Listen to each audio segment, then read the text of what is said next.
So I always like to ask people favorite movie and why. My favorite movie is Showgirls. Oh, no, your favorite movie cannot be Showgirls. Why not? Because it's one of the worst movies ever made. And granted, it was super cool to see like the nerd from Saved by the Bell get naked and be super sexy and hot. I get it, but it can't be Showgirls. That has to be a shtick. About Waterworld. Okay, that's an awesome movie. All right. We'll go with that. But I have a tattoo from Waterworld on my back. Shut the fuck up, for I do. real? I swear. The one that shows where like the land The is? map to dry land. Oh my God, map to dry land. You are a fucking weirdo. But tell us why you said Showgirls first, because this will be the one and only time that anybody ever says Showgirls was their favorite movie. Just because they're naked? That's pretty much it, yeah. Welcome to the On the Edge podcast with your host, Scott Groves. All right, ladies and gentlemen, this is definitely going to be a not safe for work, not safe for kids podcast, I think. I'm here with my buddy Tom Lawlor, a.k.a. Filthy Tom Lawlor, a.k.a. There was so many like euphemisms. I didn't have enough time to look them all up and write them down. But Tom's a buddy of mine from jiu-jitsu. And every time I learn more about Tom, it's like finding more about the most interesting man in the world, like the Dos Equis guy. He's a podcast host of Filthy Ford Daily, fought in the UFC, 20 MMA fights, 3-time collegiate something wrestling champion of something, is currently a pro wrestler. I think between states and countries, you've probably been to a couple hundred places to fight, wrestle, or pro wrestle, or get punched in the face or punch somebody in the face. I just know you as this super humble guy from jiu-jitsu, and I'll tell one story before I let you introduce yourself. About 2 years ago, the first time I rolled with you, I walked over to Jordan, who was a previous coach at 10th Planet. I'm like, hey man, like, can you just tell me that guy's really good? Because he threw me around like a fucking rag doll, and I could tell he was only going about 30%. And Jordan's like, dude, you don't know who that is? That's Tom Lawlor. And I'm like, yeah, great. Who the fuck is that? He's like, yeah, he fought in the UFC and he's kind of good and he's kind of a black belt and he kind of still does pro wrestling at 40 years old. I'm like, oh, I feel so much better about myself because I sit behind a keyboard and I've got about a year's experience of this bullshit. So I know you're a family man. I know you got a kid. I don't know what you want to talk about, but what did I miss in the really lackluster introduction there? I mean, that was pretty good, if you ask me. Sweet. I'm going to be your hype man for the next wrestling tournament. Yeah, I don't think that's going to strike fear into anybody's hearts. We've got a guy here who's really humble. He's going to only go about 30% on you. Be scared. What is your persona right now in pro wrestling? Like, who are you in pro wrestling? Oh, geez.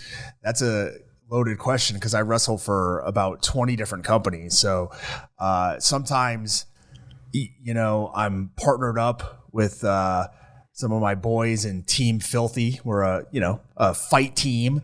Sometimes I'm arguing with them and fighting against them, teaming with somebody else. Sometimes I'm a good guy on the weekend coming out to hanging tough by New Kids on the Block, slapping hands with kids. Sometimes I'm a total dickhead, the next day giving kids the finger. So it's a little bit of everything. And you've been to like Ohio about 20 times since I've known you. So there must be a big wrestling promotion out there, but you've also been to Japan a couple times since I've known you. Like where is pro wrestling outside of like the WWE? Where is it popular? Yeah. The most popular countries are the US. The US is the center of pro wrestling as far as money goes. And there's the two biggest companies are WWE and AEW, which is on WWE they just signed a deal with Netflix, so they're going to be on Netflix starting next year. Oh, shit. And that's a 20-year deal if Netflix wants to pick up all the options. 20 years for WWE? Yeah. So it won't be on TNT or cable anymore. It's going to be on Netflix. Yeah, after next year, WWE Raw will be on Netflix. SmackDown, which is currently on Fox, is going to move to the USA Network, which currently has Raw. And NXT, which is currently on the USA Network on Tuesday nights, is going to the CW Network. What the fuck? Yeah, on whatever that is, terrestrial television. Yeah, I don't know what it's. Is that even a thing still? With the rabbit ears? Yes. Yeah. Maybe it's extraterrestrial television now. And then AEW is on TNT and TBS, so they have a deal with Turner. They may end up on whatever Max is, the streaming service. Yeah. Which is like a travesty that they went from Cinemax, which guys of our age know that as Skinemax, right? Yeah. And then HBO was just this classic like moniker. I mean, when I think of like great TV, Sopranos, Game of Thrones, excuse me, you're going to take away my man card, but Sex and the City. I think of HBO. And then for them to get rid of that marquee for Max, I was like, oh man, somebody with an ego fucked that up. Yeah, that was a bonehead move.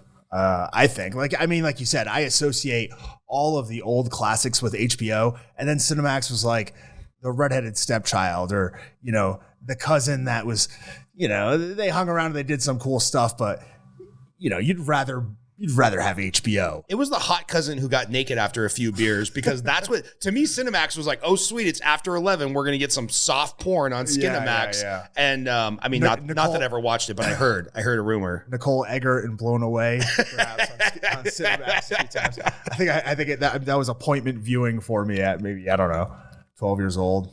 So, all right. So you do pro wrestling right now. I don't understand it. Like, the extent of my pro wrestling knowledge is pretty much Hulk Hogan versus Andre the Giant, maybe a little Macho Man Savage, maybe a little like Ultimate Warrior. But sadly, when my grandmother died when I was a young teenager, like, to me, wrestling died, because that was our thing. We watched wrestling together. And like, maybe I've seen, social media snippets of The Rock or The Undertaker, but like, wrestling for me pretty much stopped in 1992, 1993. So what does modern pro wrestling look like? I'm glad you said modern pro wrestling, because when you said you didn't get pro wrestling, I was going to have to go back and go through like the longest history lesson known to man. That was going to intertwine everything, because Brazilian jiu-jitsu, which is where we met, we forged our relationship. Yes. It's hard not to when some guy's balls are on your face and you're dripping sweat in their mouth. It's bad. Well, back in Brazil, when they're, before Brazilian jiu-jitsu was really like a marketed thing and kind of has the associations that it does now, there was pro wrestling going on. George Gracie was doing pro wrestling. The Athletic Commission was like sanctioning it. There'd be jiu-jitsu matches on the undercard. You'd have, for some reason, George Gracie would lay out a challenge, and then, some cowboy from New York would take him on, and they'd have a match. And, well, the cowboy would be able to pin him. So he'd challenge him to a jiu-jitsu rematch. And then, of course, Gracie would win. So there's all this stuff's documented. So to me, they're always, when I look at it, they're always kind of like the same thing. But at some point, they took a big turn, at least here in the US. And that was probably around the time of like the 20s, when everything, there's been real fights in wrestling since then. There were before then.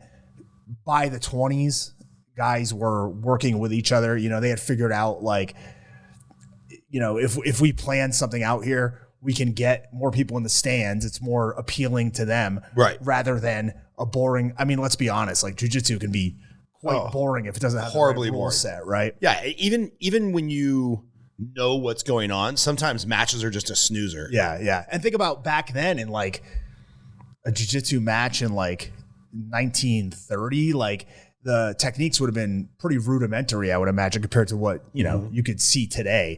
So stuff kind of moved towards like a worked environment where it was pro wrestling rather than shoot wrestling matches. And now it's, obviously it's like arguably more Cirque du Soleil than it is a real fight, at least in the US. It has elements of a real fight, but a lot of it, I think, now is more like a video game, right? Like, if you watch a good battle in Street Fighter, two guys going back and forth, there's lots of ebbs and flows. There's one guy hitting a big combination and then the other guy will come back. You know what I mean? And pro wrestling is kind of like an environment where you have control over it in like a video game, but you don't have control over what the other guy's doing. But here, you can work together and create whatever story you want. I've got a buddy up in Boise, Idaho. We were lifelong friends, like friends in elementary school. He moved up there and somehow we stayed in touch. I don't even know, because this is way pre-social media. And he used to tell me, man, I just can't stand action movies because they're so scripted and like the good guy's always getting his ass beat and he's losing or he's shot or he's stabbed and then he comes back and saves the day. Fucking loved pro wrestling.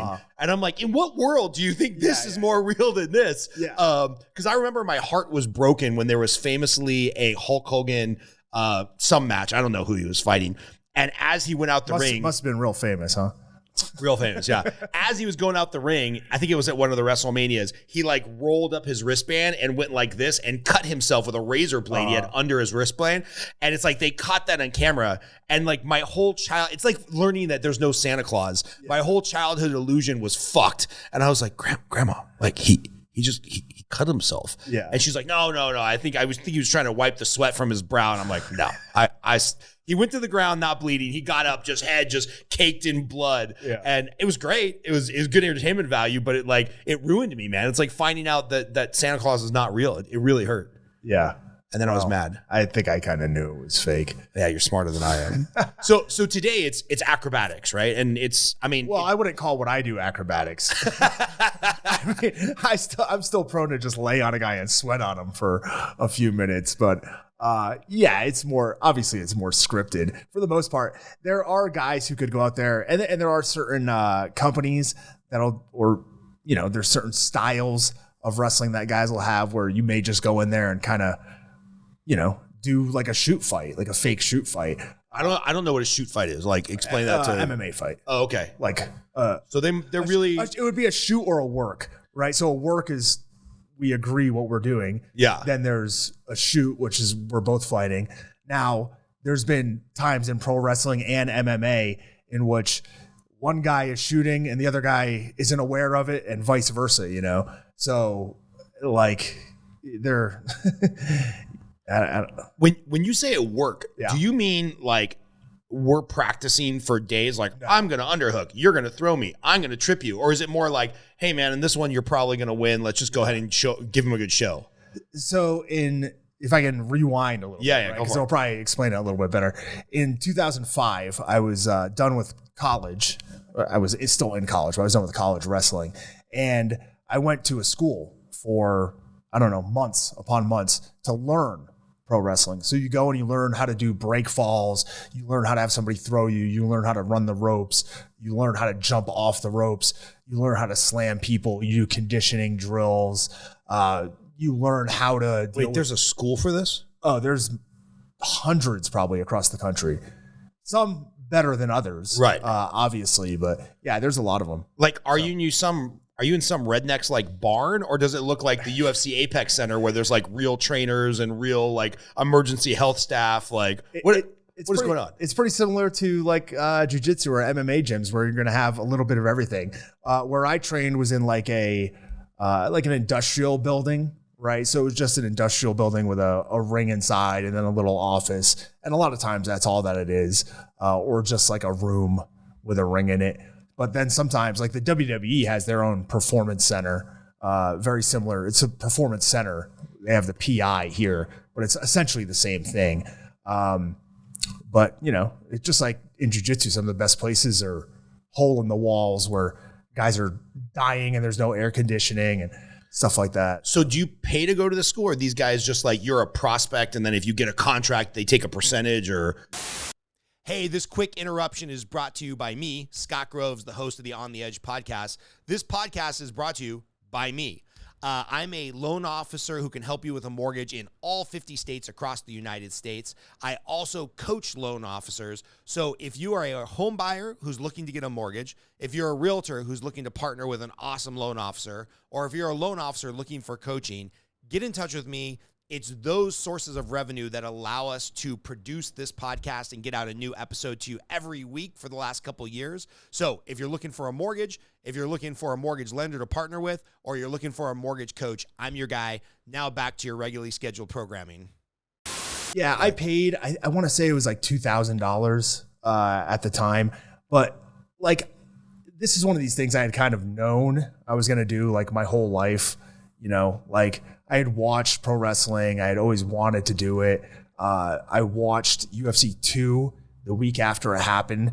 So I always wanted to fight too, but there was no real like professional avenue to do it. And, I went to this pro wrestling school, and about the same time as that happened, it's kind of when the UFC got hot and more MMA schools started popping up. But anyways, because we're going to get sidetracked, I went to the school and learned. No, we got to back up here, man, because I have one friend, Robert DeRosa, Chris Christopher's older brother, from kindergarten. He said, I'm going to be a fireman. He's the only kid I know who actually followed that dream, and now he's a fire captain. He's been doing it for 25 years. When little kids say, I'm going to be a pro wrestler, it's like, yeah, sure, Johnny, shut the fuck up, whatever. But like, you actually did it. You said, I'm going to be a pro wrestler, and then like you get out of college, you're like, well, here we go. I'm going to be a pro wrestler. You didn't think like, hey, maybe I'm going to use this economics degree and go work at Merrill Lynch or something? Well, I mean, I had a job. I have a social science education degree. So I was teaching high school, and like at the same time, essentially, that I was doing this sort of stuff. So I was finishing my teaching degree, doing pro wrestling. Then I got a job teaching, still doing pro wrestling. And then I kind of transitioned into fighting full time while I was doing that. So fighting MMA was my backup career. To wrestling, which was your backup career to teaching third graders. Like, none of this makes sense to me, Tom. Yeah. No, pro wrestling was my first choice. And then backup career was fighting, and backup career to that was third grade teacher. I guess, but that one's out the window. Out the window. It wasn't third grade. It was high school. Oh, okay. Well, I guess you'd be a good wrestling coach, but this is a wild ride, man. So can you go back in time a little bit? Like, where did you grow up? I'm guessing you wrestled in high school or something. Like, what does your childhood look like that you were so depraved that you grew up saying, I want to be a pro wrestler? It really wasn't too depraved when I think back about it. I'm sure it was pretty normal. I mean, I lived in a town where I look it up every once in a while, and I want to say there's less than like 15,000 people in the town I grew up. So I grew up on, my dad has like 40 acres or something like that. Nice. A lot of it's marshland. My grandparents lived next door to me growing up. The house that I grew up in, they had built and lived in, and that's where my dad grew up. And the house next door was also where he had grew up. And then my grandparents had built. My aunt and uncle lived like behind us. You know what I mean? My sister now lives down the street. So it's not a very big town. There's not like a lot going on. It's 20 minutes outside of Providence, Rhode Island, maybe an hour south of Boston, but a lot of it's farmland. It's just, a nothing happening town on, a few minutes from the coast. Farmland, cows, grew up with horses, but there was no wrestling. I didn't do karate. I didn't do any martial arts when I was younger. You didn't go to some McJojo when you saw Karate Kid or anything? No, I like, honestly, I don't even understand, like, cause I never was interested in karate. Like, I never had a phase where I was like, oh, that's cool. Like, to me, it was always kind of like BS. You know what I mean? I don't know. By the way, I got to find a way to get sponsored here by Big Dog Brewing Company right up the street from us. This Necromantic West Coast IPA. I'm not a big beer drinker, but this is pretty fucking good. So thanks for bringing this by the way. No problem. I'll try to quit saying the F word in case there's young fans out there listening to Filthy Tom Lawlor. All right, so you grew up like really sounds like close with the family, like a lot of outdoor time, like that typical kind of rural lifestyle. Yeah, played a lot of NBA Jam. Once that got hot, stuff like that. I wouldn't say it was like the happiest childhood. I'm sure, my parents like argued a lot, and they had their own issues. And when I was 12 years old, my mom and I moved to Florida. And I was getting in trouble in school, like up in New England. Like I grew up in Massachusetts, outside of Fall River, Massachusetts, which is not like known for being a great affluent place. Although nowadays it's a lot better, but there was not a lot going on. You know what I mean? Like not a lot of opportunities. My mom and I moved down to Florida, and like that was about the time that I was starting to go into high school, and that's when I began wrestling. Like I had seen my exposure to wrestling, I guess, had been watching pro wrestling, right? Which I couldn't even tell you how that ended up happening. I used to come home from school and go to my grandparents' house next door, and there was pro wrestling on ESPN at the time. And then I would watch it. I was a Atlanta Braves fan. Yeah. Right. Because TBS was kind of one of the big, TBS and WGN were the two big national TV stations when we were younger. And WGN had like the Cubs and the White Sox. That was the Chicago network. Then, of course, TBS had the Braves, the Hawks, and that was like the Atlanta station. But also at 6:05 on Saturday, every Saturday, they had 2 hours of pro wrestling. So that was like appointment viewing for me. I would go to my grandparents' house, eat dinner from 5 to 6. It would be pitch dark. I'd sprint down the hill to my parents' house and then watch wrestling for 2 hours. And I just remember that, like, doing that pretty much my whole life. And who were the big names when you were a kid? Like, who's the first person you had like a poster on your wall or you kind of idolized? It was like Ultimate Warrior. Yeah. Like now, my favorite guys from that era are like Rick Rude, Mr. Perfect, $1 Million Man, you know, all like the scumbag guys. Yeah, right? Ted DiBiase. Yeah, those guys are like fun now. But at the time, it was like Ultimate Warrior, Tatanka, Hacksaw Jim Duggan. Oh. You know. I can get into that. Yeah. So guys like that. And then they said when I was 12, I saw UFC 2. One of my best friends, still to this day, had gotten it on tape. And he was like a couple years older. He's like my best friend at the time, still my best friend. His older brother, who's like a couple years older. And he and his cousin got UFC 2 on videotape and beat the shit out of us for months upon end. They would watch the videotape. They'd be like, hey, come on over. They'd throw it on and just like stomp us out. I think as much as you can and not get arrested when you're 12 years old. Right. I mean, we got the shit beat out of us for like, months and months and months. But like the guys on UFC 2, I watched it so many times that those guys were like superheroes to me. Right. You know what I mean? Like on what world is Keith Hackney like a big hero to somebody, but at 12 years old, you know what I mean? I'm like, this guy's great. He's a superhero in my mind. For context, how old are you? Now? Yeah. 40. Okay, so I'm 4 years older than you. So that would have been like, yeah, this is about the same time because I only wrestled 11th and 12th grade because my dad's job, here, it went out, yeah. There we go. My dad's job moved us. For those of you who don't know. Holy shit. Here we go. Here we go. What just happened there? The toughest guy I know, Tom, can't smoke a cigar. So we're working on it. We're training. We got Tom in training for a cigar. I just inhaled it. Oh, Jesus Christ. How many times did I tell you not inhale it, man? It's just tasting around the mouth, getting some nicotine on your tongue. This is hilarious. It's a good one. The most most alpha guy I know can't smoke a cigar. I love it. But so I'm 4 years older than you. So like 95, 96, 97, when I finally made friends in high school from wrestling, because we like moved schools all the time. We were watching all the. I'm good. I'm going back in. So. All right, go back in for the cigar. This is great. I remember, I distinctly remember, it might have been UFC 4 or 5 when that one boxer showed up and he had one hand was gloved because he's like, well, I don't want to break my knuckles jabbing this guy. And the other one was like, well, okay, I can grab him with the hand with that. I can't even remember who it was. Art Jimerson, yeah. A boxer, had a little bit of wrestling and just looked so stupid. Yeah. But you still had people coming in with a gi. And then you had that sumo guy coming in with the big like capoeira pants. And it was like a video game. Yeah. To me, it looked like Street Fighter. It was awesome. It was Street Fighter 2 is what it was. It was Street Fighter 2 come alive. Except the guys had no skill. Right.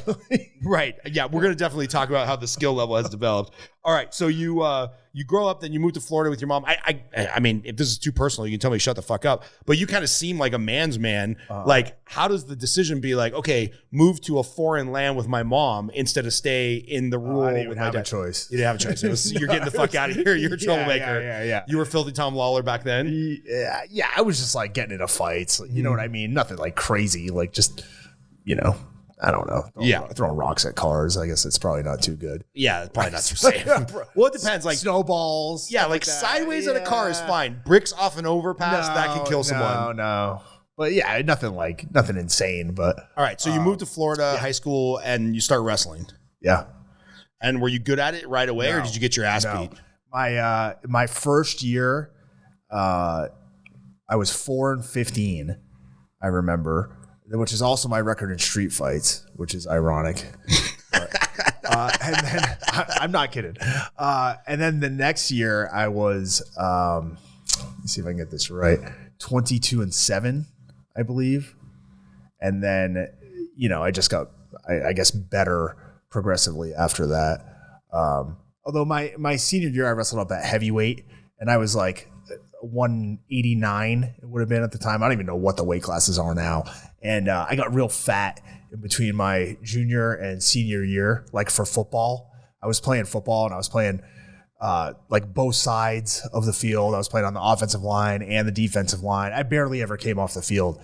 And I thought, do you remember that's when the XFL started? Yeah. Right. And I was probably better. Didn't Vince McMahon own that? Him and Trump? Yeah. Yeah. So the WWF at the time started a football league. And I thought I was better at football than I was at wrestling in high school. And I was like, this is it. This is my shot. I'm going to get to play football, and I'm going to have some insane persona. I'll be like the hacksaw Jim Duggan of the XFL. I'll have the 2x4 out there. Oh, right. I bulked up to heavyweight, and I was good, pretty good. I got college scholarship offers. I was pretty close to going to Campbell University, real close going to there. That's a D1 school. Oh fuck! There you go. That's proof that I'm an old man. That's my alarm to take my vitamins at night, by the way. It's 7:50 as we're recording. That's my vitamin alarm. That is pretty bad. That's how fucking old I'm getting, bro. So I was pretty good. I was pretty good, but I just went to, I decided to go to college, and at the time I was just going to go and I guess fuck around. I don't even know what my plan was. I went to college with one of my buddies. Where'd you go to college? University of Central Florida. Are they like the Knights or something like that? Or the Patriots? Yeah. So now I've been stuck. I moved here, and I've been stuck with the same fucking mascot that I had in college. Yeah. It was the Golden Knights too. Yeah, the Golden first. Knights. Now it's just the UCF Knights, but the same thing.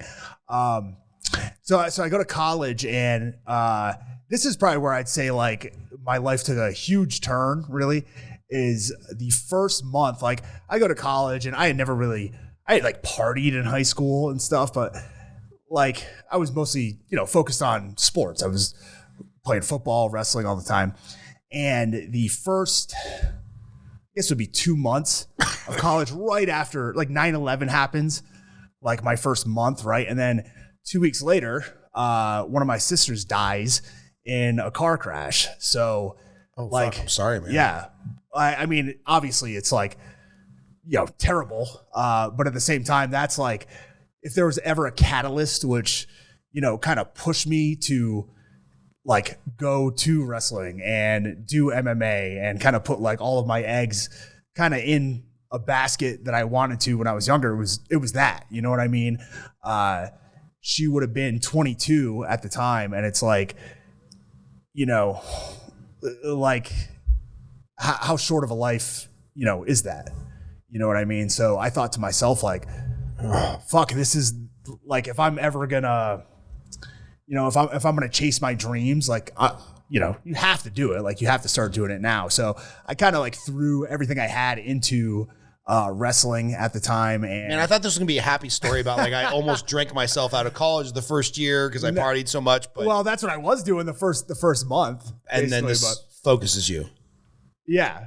Yeah. So it's the worst thing that could possibly happen. But I'd like to believe that if that never happened, I would have pushed myself, and I would have, gone to the UFC, and I would be wrestling now and doing all these things that I wanted to do when I was younger. But I probably, realistically, I probably wouldn't have. I probably would have gotten a teaching job. I'd be fucking around. Drank yourself out of college and be fucking, building cars in Detroit or something. No, I wouldn't have drank Listen, I've seen so many people pass college that were worse. I love that you weren't no, I want to drink that much. You were no, I could drink that much and graduate college. Yeah.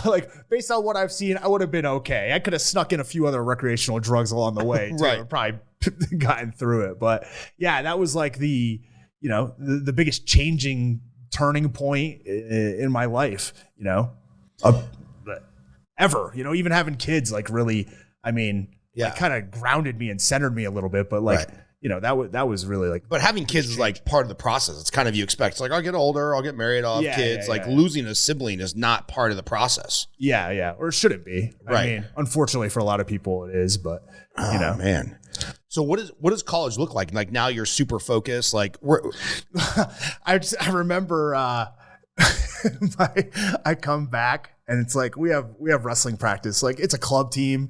The first year we're just getting started. And like as the years went on, it became like a legitimate program. You know what I mean? Like there's guys on the Olympic ladder that go and wrestle there. There's like some real studs that come out of there.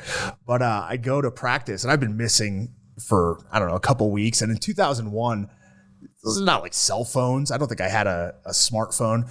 So I show up at practice and my coach is like, "Where have you been, you sorry ass? What have you been doing? You skipped for 2 weeks." So I'm like, "Coach, my sister died." And he's like, "Oh, you know what I mean?" Yeah. How do you answer that? Yeah. And I mean, like, I knew he wasn't, this is a great guy. Like, believe me, one of the best guys I've ever met in my life. Like, he helped change my life for the better, like top 5, in my mind.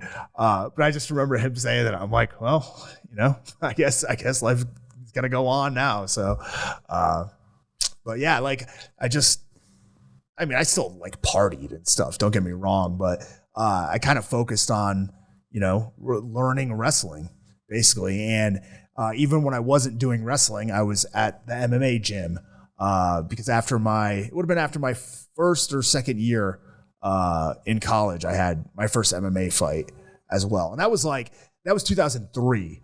So there wasn't a lot of money in it. Yeah. These are still like you're fighting in a county fair or a bar for $100 or something, right? Yeah, it was at the Matrix nightclub in Taunton, Massachusetts. I got $50.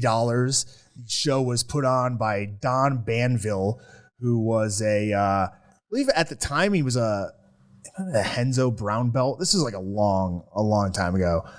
Maybe a purple belt, but that was like 2003. That was pretty good. And he fought Dean Thomas and hit like this crazy the scissor sweep, the standing scissor sweep. The one that blows out your knees when you do it in the gym. Yeah, and he almost finished him with the heel hook. And then the next fight, Dean Thomas did that to Jens Pulver, like the exact same thing, and finished him. And he gave him like the shout out for doing it. But he's the guy. He was my first instructor, and he's the one that put on the fights. And I fought some scrub. I beat him in like 50 seconds, but I go back and I look at that card and there's like 5 guys that ended up being in the UFC. Like that fought in a fucking bar. In 2003. There's like maybe like 5 or 6 fights on this show, if I could find the card. But like Marcus Davis was on the show. You remember the Irish hand grenade? Yeah. Marcus Davis. Dante Rivera. Don't know that name. He was on The Ultimate Fighter and he fought in the UFC a few times. Myself, and I want to say there was 1 or 2 other guys, but it was like Jesus. Yeah, back in 2003.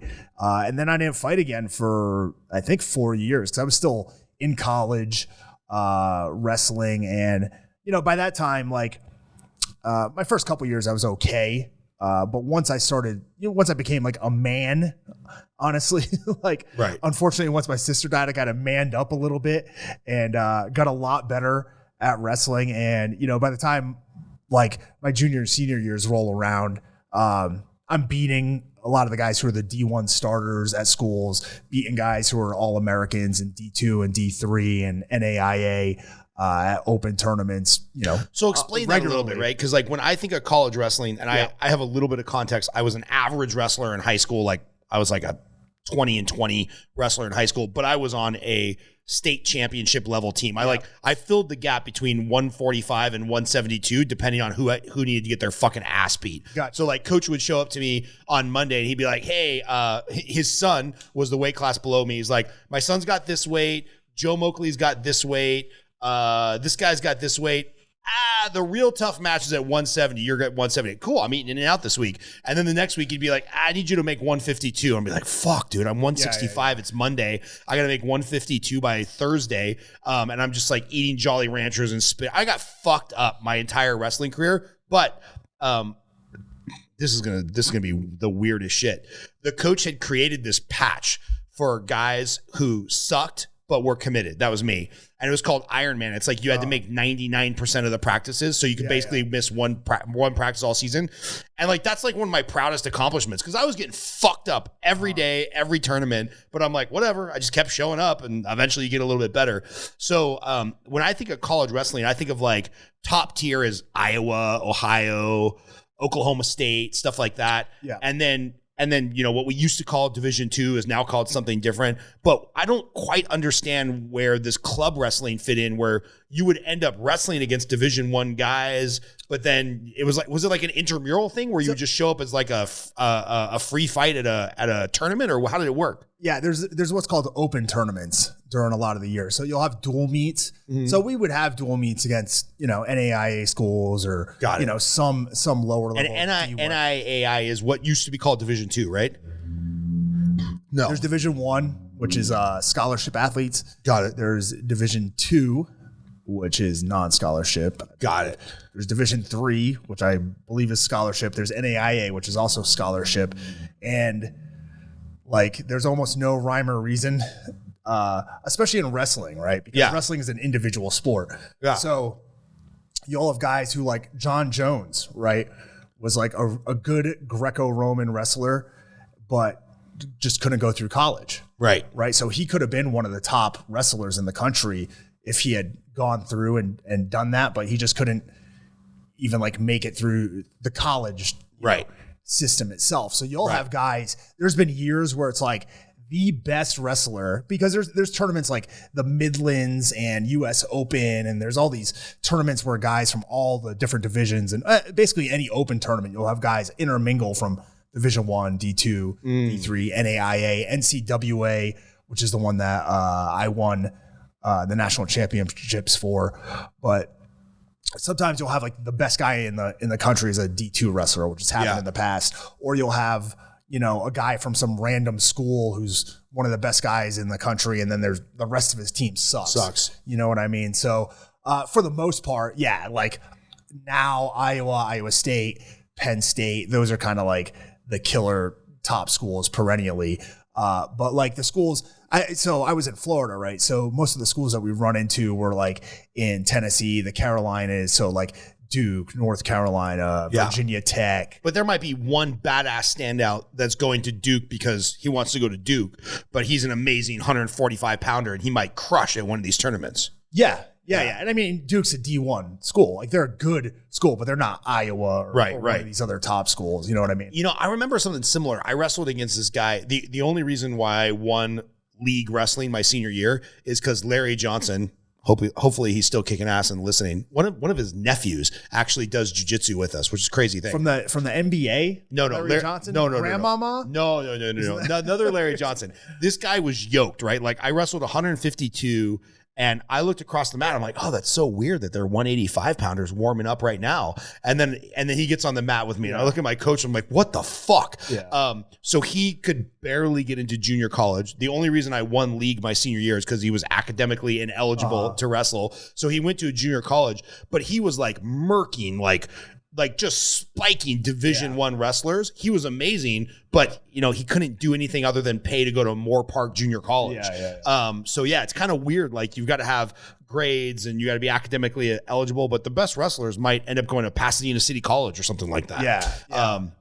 Or like guys will get hurt because it's a long season, right? We're talking about like, you know, 6 months out of the year. So you've also got to hope you don't get injured and you make it to the end of the year where you can win. There's just so many factors that go into wrestling. You know what I mean? And somebody could just have a really good tournament and end up being the best guy. But yeah, for the most part, it's like I would say. So my last year, I was 50-2. We were talking about this before. 50-2? 50-2 was my record. Yeah. But like I said, most of the better competition that I would have faced would have been during the year at these open tournaments, you know, against guys from, you know, these D1 schools or like, for instance, where was this guy from? I think this guy was from an NAIA school, but he was the university nationals champion in it would have been 2005. And like I beat him twice that year, right? But this guy was the best college wrestler at heavyweight in freestyle, right? So just a little bit of a rule change, and this guy was the best one in the country. You know what I mean? And I ran into him at a couple open tournaments and beat him. And in folk style, it's like I might have been top 50 or something by my senior year, but still, I mean, I'll take that. Yeah. but I mean, like, you know, it took me a while to get really good at wrestling. Yeah. You know what I mean? Especially like we're old enough to be from an era where like there's a lot of kids, they start wrestling at 5, they do summer league. I mean, there's a lot of kids. Some of the kids in the jiu-jitsu class, you know, that my son goes to, and hopefully one day your daughter will go to, you know, they're doing jiu-jitsu, they're doing wrestling. They're 11 years old and they've got 200 matches between, you know, jiu-jitsu and wrestling. By the time those guys get to high school, they're going to have 11 years of grappling experience. So the fact that you started in high school and then excelled in college the way you did, like that's a pretty steep learning curve, man. Yeah. You don't give yourself enough credit, bro. You're too humble. Yeah, but I'm also insane. So it's like, you know what I mean? That's one of I think that's one of the key factors too, is just like, I mean, I was so obsessed like in college and in the years after that with fighting and like wrestling. And at the same time, are you watching all the UFC fights, all the wrestling? Like there was a time I could have told you probably every UFC card up until like UFC 60s and like every fight that was probably on the cards. Like, holy shit. I was fanatical about it. Same thing with Pride. Like I'm wearing a Sakuraba shirt right now. I don't even know what the fuck Sakuraba is. Are you kidding me? No. Like one of the most, you really don't? No, I really don't. Oh my gosh. One of the most important figures in MMA history. Like the Gracie Hunter himself. Oh, Kazushi Sakuraba. This is the guy that fucked up all the Gracies in Pride, or was it one? Yeah. Pride. Yeah. Snapped Henzo's arm, beat Hoyler. And he was on a run. He beat Vitor Belfort before that. Like his run was like unparalleled. Wait, with this Vitor pre-juice, post-juice, lots of juice? Kind of like in between. In between, okay. Honestly, yeah. Not like TRT. Like somehow like TRT, Vitor was better than Vitor on all the sauce. Yeah. You know what I mean? Like whatever he was on. Fucking trend and everything else. Yeah. All right, so college is over, and you like don't want to be a 10th grade teacher. You want to punch people in the face for a living, or you wanted to? Was there ever any? Were you good enough to ever think like, oh, maybe there's an Olympic run or anything like that, or were you not quite at that level, or was it just I want to fight? Yeah, I mean, like realistically, there's not a whole bunch of money in it. Like, the lowest. I hate to like put it this way because it's not easy whatsoever. But like the lowest depth of talent would be at Greco-Roman, which is like at the highest levels. It's like a very highly skilled thing. You can't attack the legs. Which you would think makes things easier, but in a lot of ways it does not, especially if you're going against somebody who's, you know, really adept at it. So it wasn't like that was, you know, something that I would have even pursued. Like, especially now, I think it's better for the wrestlers just because with like Flow Wrestling and social media, and there are wrestling gear companies where people can get sponsorships. But back 20 years ago, like that stuff didn't exist. There was no jiu-jitsu company sponsoring people. You had to go win an open tournament with 32 dudes in it to get $1,000. You know, now you can just get $1,000 by throwing on a rash guard. So, like Jordan Burroughs making a pretty good freaking living. Yeah, just based off of his wrestling. Where, you know, years ago it would have been like he'd be working. Honestly, what they had is they had a deal with, I believe it was Home Depot, right, where you would work at Home Depot part time to supplement your like wrestling career. Oh my God. Right. Yeah. So there's like you're Randy Couture or, you know, a guy like that, Matt Lindland or something, and you're like working at Home Depot part time. Yeah. I'm pretty sure it was Home Depot. Because I'm sure back in the day it was like, if you win the Olympics, you get $20,000 to be on the cover of a Wheaties box. Yeah. And other than that, you're working for 4 years for free, et cetera, et cetera, et cetera. And you know, it's funny, in 1984, the Olympics were in Los Angeles, and you couldn't get tickets to anything because one, it's LA, and two, it's the Olympics, and et cetera, et cetera, et cetera. And I remember my great grandmother, you're fine. Yeah, I'm totally fucking it up. You're fine. My great grandmother really wanted me to go to an Olympic something. She's like, it's in LA, whatever. The only thing she could get tickets to was the wrestling tournament. So at 5 years old, we go to a Greco-Roman, and I show up with my grandmother I didn't like. And I'm like, oh, cool, we're going to wrestling. Like I watch with my grandmother who I do like. And I show up and I'm like, you know, obviously I couldn't express this, but in my head I'm going, where the fuck is Hulk Hogan?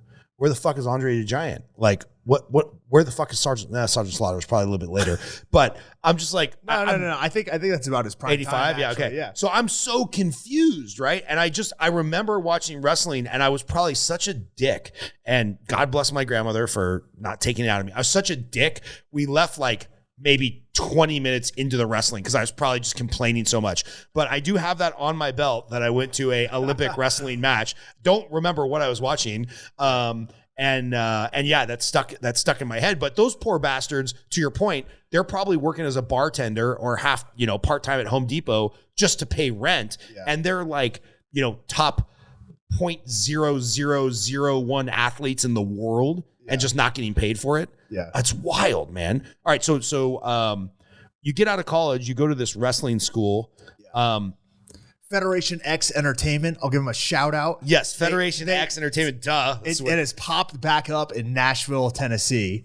But I haven't been there to visit. So have you worked a fight, or did you go to school with anybody who's like made it into the WWE, which is kind of the pinnacle, I'm guessing, financially of this success? Or is there anybody there who you're like, oh yeah, I ran into that guy at a regional meet or something like that? Oh, I mean, like, yeah. So I probably, from 2005 till 2007 or 2008, I had maybe like 40 or 50 pro wrestling matches, which really it's not a lot. But the scene, I guess you could say, is a lot healthier now. The closest thing that I can like relate pro wrestling shows to would be like live theater or concerts. You know what I mean? Where there's like, you might go to a show that's at Allegiant Stadium. That's, a music show. And then there's also one at Dive Bar. Right. You know what I mean? So it's like pro wrestling's like that. You know what I mean? You run the gamut on the size of shows. And back then, there just weren't any shows unless they were big, So the amount of work that you could actually get was a lot lower. So there was like one place you could be, and that was WWE. And I was big enough. I was young enough. I was good looking enough.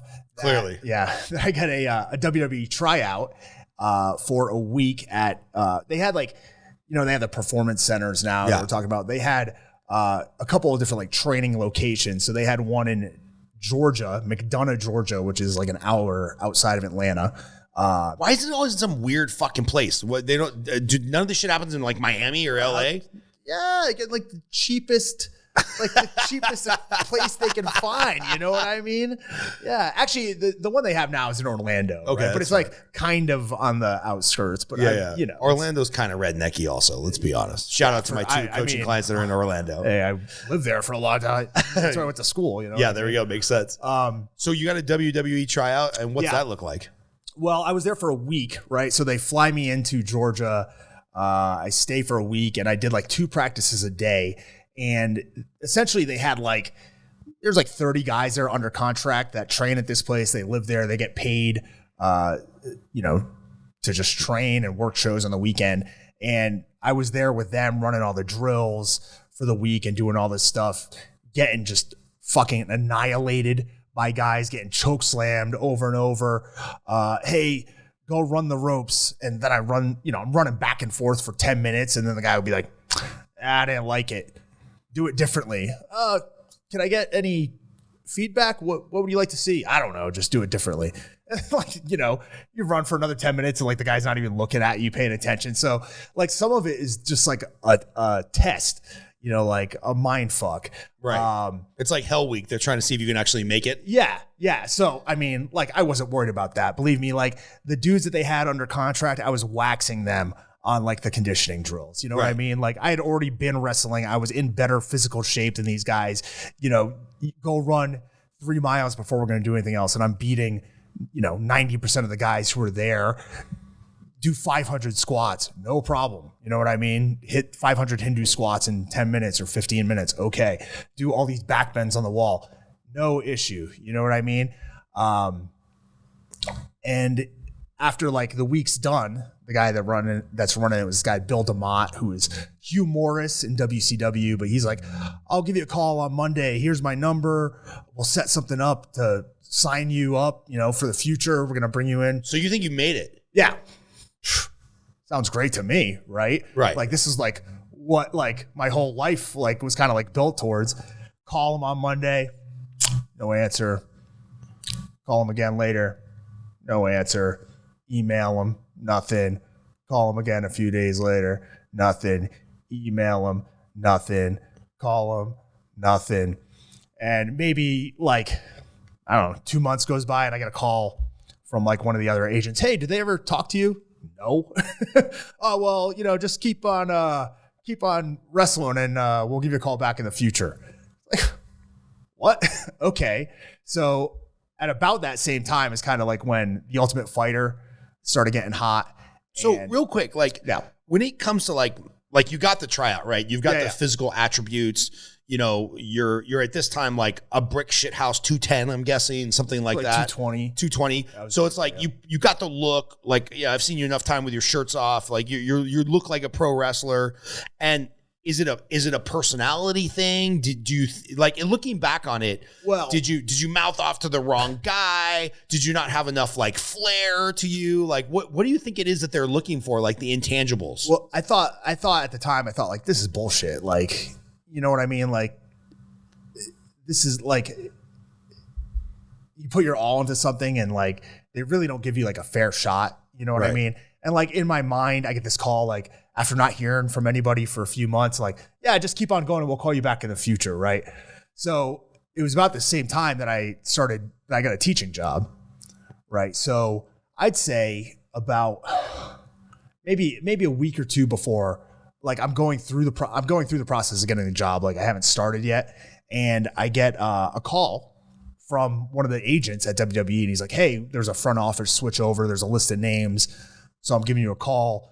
Oh, you went to Deep South. Okay, well, maybe we'll bring you up to OVW next, which is in like Louisville. That's like the other territory they had. But just be on standby. You know what I mean? And we'll give you a call. So I'm like, okay, well, maybe I'm back in, right? So I get a call. I get a voicemail. I never actually spoke to the guy. I get a voicemail saying like, we need you in Jacksonville tomorrow for SmackDown. Like out of nowhere. You know what I mean? Like, whoa, what the fuck is this? And like, I didn't go. You know what I mean? Like, just all of a sudden these guys call me and like, hey, you gotta be here at 1 p.m. tomorrow. You know what I mean? So I didn't go. And then I get another voicemail, like basically like bitching me out. Like, you're never working this town again, kid. You know, do you think it's like hazing? Like maybe you were on the path and they're like, we're going to fuck with him, see if he's serious. Then we're going to fuck with him, see if he drives somewhere overnight. And like, do you think that's just part of it? 100%. Yeah. Yeah. Like there's guys I've talked to. There's a guy, Fred Rosser, who I wrestle with, who was the first openly gay WWE wrestler, right? And I was at definitely not the first gay wrestler, but openly gay. Yeah, definitely not the first gay wrestler, but definitely, the first openly gay in WWE, right? Right. So he was doing a seminar and he goes like this. He goes, I got turned down 57 times by WWE. And I'm doing what I'm doing right now. I'm uncomfortable. I'm like grabbing myself because like I had the realization. I was like, I got turned down once and I quit. Shit. This guy went through for like years and years of just disappointment time after time or something like that. And I was like, fuck, they screwed around with me one time. And I was like, I'm out of here. These guys. Yeah, I'm out of here. Screw this. So if you had to go back in time, would you have drove to Jacksonville? Nah, fuck it. You have a pretty good life. Yeah, you can't live like that. Like that was the right decision at the time. You know what I mean?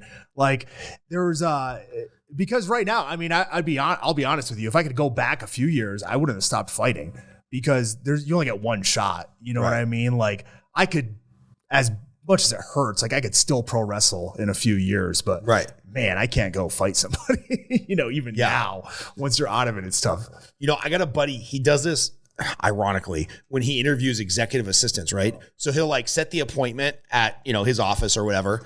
And then about half an hour before the interview, he'll call him and he'll be like, hey, I'm at an appointment right now with my buddy Tom Lawlor. It went way later than expected. We really hit it off. It's a great business opportunity. We're still at Starbucks across town. Just come here. I don't care how long it takes you because I'm moving the goalposts on you. But we're talking about something. I need you to pick up a copy of the Wall Street Journal on the way. I just Venmo'd you $20 for the paper. And like this is his like planned thing. And if the person shows up with a copy of the Wall Street Journal and like, oh cool, hey, nice to meet you, and they're in a good mood, he's like, oh, this is my gal.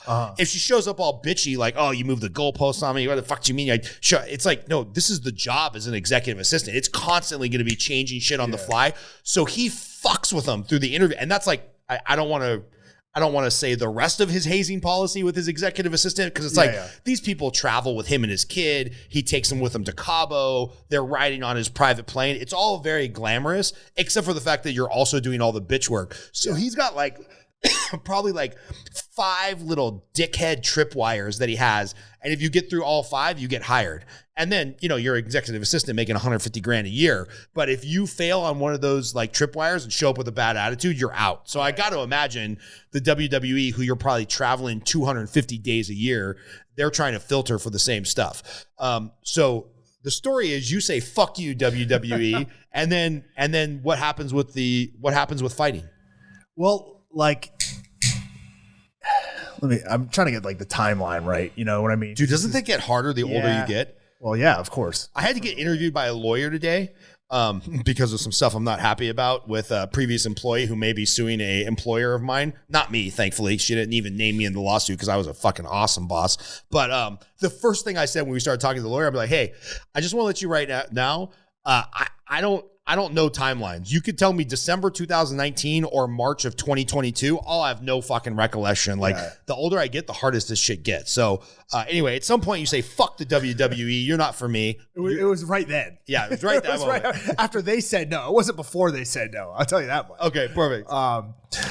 Yeah. And like right at that time was when the Ultimate Fighter had gotten hot. And besides wrestling, are you boxing at all? Are you doing jiu-jitsu or are you just a wrestling guy? In the off season, I was doing jiu-jitsu and I would go to like the MMA schools and stuff like that. So you knew how to throw a punch, kind of? Kind of, yeah. Okay. Yeah. And the gym opened up. It was an American Top Team affiliate right by my house. And it was owned by a guy, Paul Rodriguez, and a guy, Seth Petrozelli, who Seth Petrozelli is best known for having pink hair and knocking out Kimbo Slice. He was the first guy to like beat Kimbo. But they opened up a gym and actually... He wasn't the guy on Bully Beatdown who ended up like dying of a drug overdose or something, was it? I think you're thinking about Mayhem. Yeah. He's not dead. He's actually, I think he's recovered. Oh, okay. Now. I thought he was dead because he had so many run-ins with the law and drug problems and stuff, that poor bastard. I think he was locked up for sure. Yeah. But this guy Seth Petrozelli had fought in K1. He fought Bob Sapp, and I saw him. Bob Sapp, Chris, right here. You're gonna have to put up a picture of Bob Sapp because anybody who's watching this who doesn't know who Bob Sapp is, he is maybe the scariest human being I've ever seen. Like when you Google him, Chris, you're gonna say, "Oh shit," because everybody that sees Bob Sapp for the first time says, "Oh shit." Yeah. That's what I said. That's what everybody said. If you can find the picture of him and Rampage in one shirt together boxing from a few months ago. Oh my God. Doing Siamese boxing in Thailand. Holy shit. Sapp is still alive. He's such a giant human being. I thought he'd be dead by now. No, he's still, I was going to say kicking, but he's at least still punching. I don't know if he's kicking. Well, this guy like Seth Petrozelli he had fought in K1 and he opened up this gym.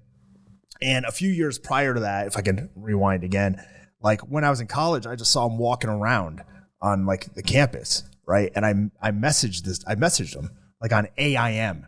Nice. Right? I don't know why he had his AIM messenger available, but I messaged him. I was like, hey, I'm gonna fight one day and like I'm gonna be in the UFC. And he was kind of like, whatever, kid. Whatever. Yeah, you're being an astronaut too, motherfucker. Yeah. And then like 4 years later, he opens up this gym. So I go in there and like, because of my wrestling, like I was pretty much one of the, the main sparring partners right off the bat. He's the same size. He was a light heavyweight at the time. So, I kind of got like thrown right into the fire. Ben Saunders that's when he was starting to get going really too. Right before he was on like the Ultimate Fighter. So there was a really good crew of guys, especially for it being 2007 at the time. So I want to say the spring of 2007 is when I started fighting pro. And prior to that, Seth Petrozelli had gotten married and gone on his honeymoon, and he came back and he had a grappling match scheduled, but was like way overweight, like 40 pounds overweight for a grappling match, right? So he bowed out and I stepped in to replace him. And I went against a guy who at the time was, you remember the WEC? Yeah. Right? There's this guy, Ariel Gandula, who was like the title challenger at light heavyweight. Because like WEC was like kind of like Strike Force, right? It ended up rolling into the UFC at some point, or they bought them out, or they bought their stable of fighters or something. Yeah. UFC ended up purchasing them and kind of keeping it and running it for like the lighter weight classes for a while. But they still had, for some reason, they had like a 205 division. So this guy was like one of the title challengers at 205. And I faced him in this grappling match. And man, like we lock up and he shot or went for a duck under or something. I locked a guillotine and this guy fucking threw me so high and hard, like over his head. You know what I mean? Like my body did a complete rainbow and he slammed me. He was like a judo guy from Cuba. And we just ended up in a scramble after that. And I remember I went for like a knee bar and then I turned and ended up taking his back and choking him from there. And like, I think that's the end of 2006, right? So this guy was like, he was supposed to be good. So 2007 rolls around and I'm getting ready for like my first pro fight. And my opponent drops out the week of, but they're like, hey, we got somebody to face you. It's Ariel Gandula. It's this guy. Fresh from the WEC. He's like the title challenger for 205. So I'm like, well, fuck, I already beat this guy in grappling match, right? So I'll fight him. And like probably, luckily for me, the first 30 seconds, he throws some punches and I get like double underhooks and I drive him towards the cage. And I don't know, some dipshit didn't lock the door. And this guy goes out the back door of the cage. He falls, 5 or 6 feet to the ground. I kind of like jump over him. This is 2007. So this is kind of like, you don't even know what to do in this situation. So I run back in the cage and I'm like, I fucking won. Right? Like, this is like, I won this fight. Are you kidding me? Like, what else do you want me to do? This guy's incapacitated. Right. Like, what? Sorry. What else could I even do? But they're like, nah, this fight's a DQ. He couldn't continue. So that was my first pro fight. So I think that was right before spring break. So I go down to Key West and I'm getting hammered, at the club. And I look and the fucking promoter from the fights is the bartender. Right? Like, I didn't know. He randomly lives in Key West, right? And he's bartending. So I start talking to him. He's like, hey, I got a fight in 2 weeks. All right. And he goes, I got one a couple days after that too, if you want. Dude, this is like such the Wild West where people are like fighting in bars and unlocked cages and like. It's pretty sweet. It's just crazy how it's gone from that to like, oh, now we have 20,000 people showing up for a fight and 1 million pay-per-views. It's so wild that the sport has grown this much in 15 years. Well, some of these fights back then would have thousands of people, which is kind of wild to think about. Like this fight in Fort Myers against this Ariel Gandula guy, there was probably 2,000 people there at like some expo convention center. So like 3 weeks after that, on a Tuesday, I remember on a Tuesday at this place, the Dallas Bull in Tampa, I went and fought some guy on a Tuesday, beat him in like, I don't know, a couple minutes with a choke, and then fought again on that next Saturday. So like 3 or 4 days later, I fought again and, beat some guy by TKO. So like my first 3 pro fights were all within that first month. And you're not fighting like taxi drivers. Like you coincidentally fought some guys that actually had some skill. Yeah, I mean, the first guy was pretty good. And then the guys after that were all right. And how much were you weighing at this time? I was like 210. Yeah. I was fighting at 205. Yeah. You know what I mean? Because I remember talking to Kyle Kingsbury, who's a friend of yours you fought in the UFC, and he's tall as fuck, and right now he's thick as fuck, dude. Like I don't know what he's working out or doing, but he's a big boy. And I remember everything. Yeah, everything. I was talking to him at a shooting class we were at, and I'm like, I'm 200 pounds and I got some fat on me. Like maybe if I cut real hard and I was in my 20s, I could get down to like a really lean 175. How the fuck did you make 205? Yeah. And he's like, it's really easy.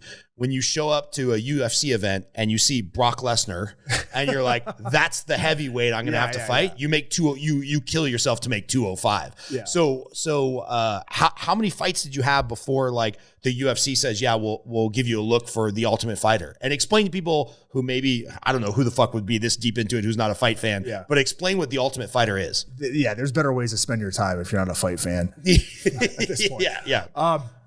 Go learn history. So so let me think about this. I was probably 4-0, maybe 5-0 at the time. And there was just like the Ultimate Fighter tryouts were coming up. So I had a manager at the time who, this guy I had known for years who was buddies with Joe Lozon. Like, do you know Joe Lozon? No, I don't know.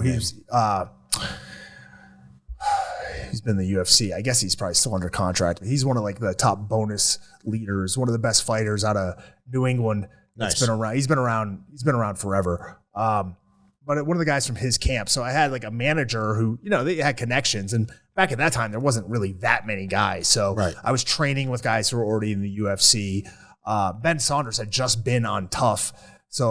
And he had a great career, right, in the UFC? Yeah, he was around for a while. And especially at that time, like, there really weren't that many guys. So you could get in to the Ultimate Fighter, or at least get a look based just on, word of mouth. Yeah. So I had a fight in, maybe like a November or something of 2007.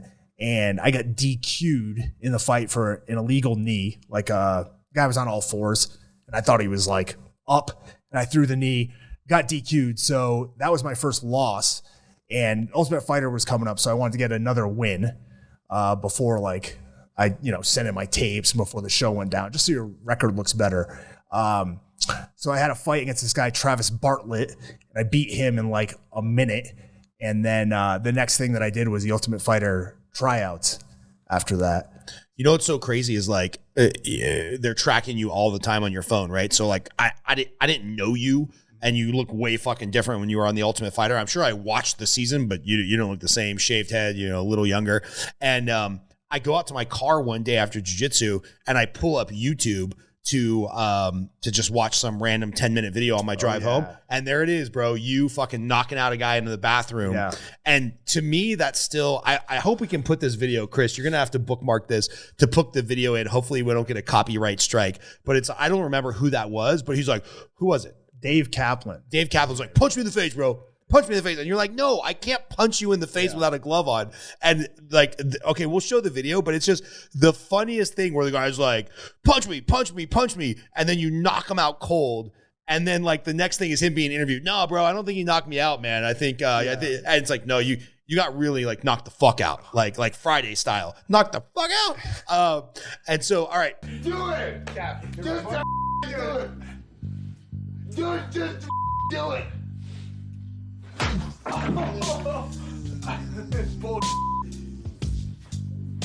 You're lying. Cat. Oh, God. Cat.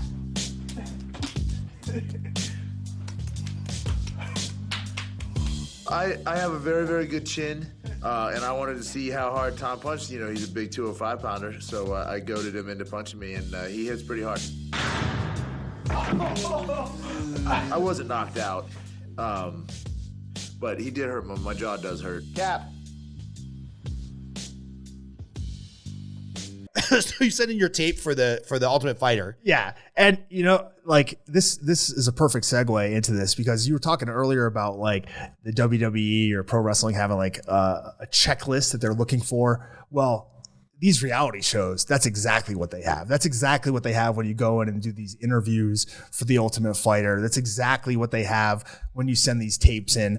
So like my tape wasn't just the normal, highlight tape of me. It was like me getting beat up during training, you know what I mean? Like me making jokes, stuff like that, along with the highlight stuff. And then you go to the interview and there's like all this guy, Craig Pilgin was the guy that like ran the Ultimate Fighter. And then there's other TV executives, and they're like, they're kind of grilling you, looking for certain answers. Right. They're typecasting people for sure. Are they pumped that you have like 40 pro wrestling bouts at this point, and you kind of had a character? No, they didn't give a shit. Okay, no.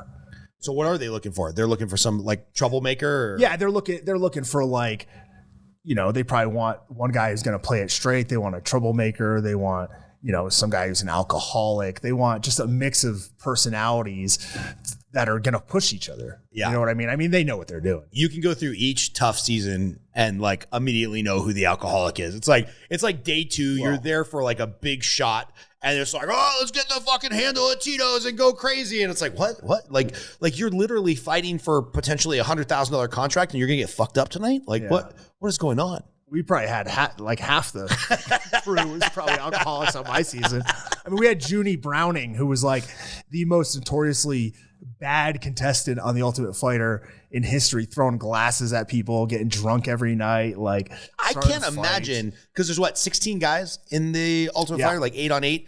You put 16 guys, alpha males, who are fighting for a chance at like a profession of fighting. And then you put them in close proximity. They're fighting during the day. You put them the stress of like being away from their family, being away from their normal schedule. And then what the fuck? Yeah. What do you think's going to happen? You're on bunk beds all the time. You know what I mean? There's cameras everywhere. Like there's no TV, no phones, no books, no music, no anything. Yeah. You know I mean, it's like a controlled experiment, right? It's like a Harvard experiment. How fast can we get these people to punch each other? Yeah. So what does it look like? How do you get picked up for that? They do like tryouts. So you come out here and you go through like some sort of physical thing. I don't remember. And then they do like medical tests. And then like luckily I didn't go through the tryout process where there's like 500 people here and they're all like fighting each other. I had sent in the tape and I guess that was just enough for him. Yeah. Like, this guy's crazy enough that we could at least count to put him on the show. So, I mean, at this point for early UFC, you've got the pedigree, right? You've got college wrestling. I guarantee you at some level, the like pro wrestling had to help. They're like, oh, we're going to get this character. You've got at the time having like 6 fights. That's probably a big deal, right? Yeah. Like, I mean, there's not all these regional fights and feeder fights and UFC fight pass jiu-jitsu. So it's like, you probably look the part. You've got the pedigree. They're like, oh yeah, this is our guy. Yeah. Yeah, well, I mean, they had plenty of guys on this season to fall back on, but they had this is one of the first seasons where they had like the fight to get in the house. So season 7 was the first season, I believe, where you show up and it's like, hey, we've got our 16 guys. Oh no, wait a minute, joke's on you. We've got 16 guys over there and you're fighting tomorrow. So they had done that on season 7. Prior to that, it was just, you're there. Picked and you're there. So wait, you showed up, you think you're in, and they're like, no, you fight tomorrow to fight your way in. Yeah, but I was season 8.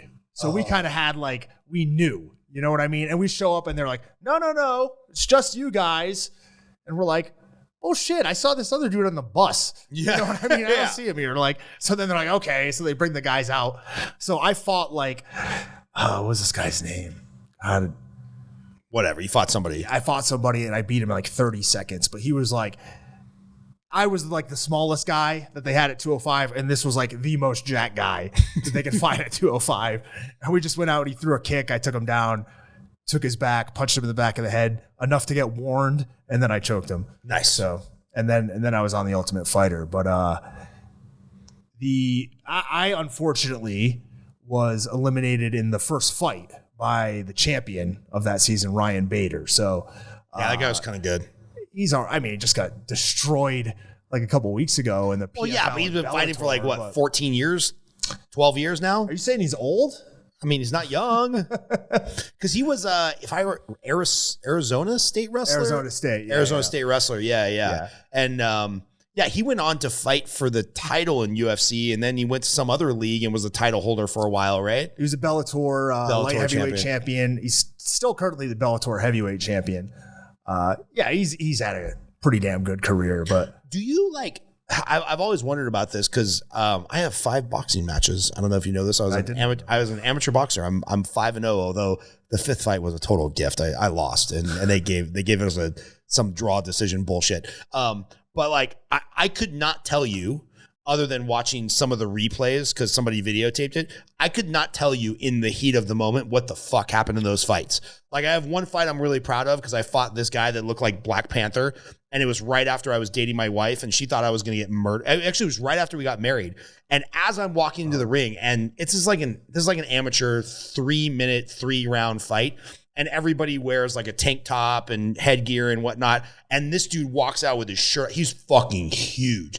It was like a realtor versus lenders amateur fight. And this guy was like, he was a sleeper, bro. He wasn't a realtor. He was like the marketing guy for some realtor company's friend. And they threw him in there. And I remember walking out, and my wife literally asked me, hey, we have life insurance, right? I was like, hey, thanks for the vote of confidence, honey. But other than watching the replay, I couldn't tell you what happened in any of those fights. Like, do you remember your fights? Like, oh, I went for this and Bader kind of got me here. And then like, I mean, do you remember this shit, or is it just, it's over in a flash and you're like, I don't know. It's kind of like my wedding. I don't really remember it.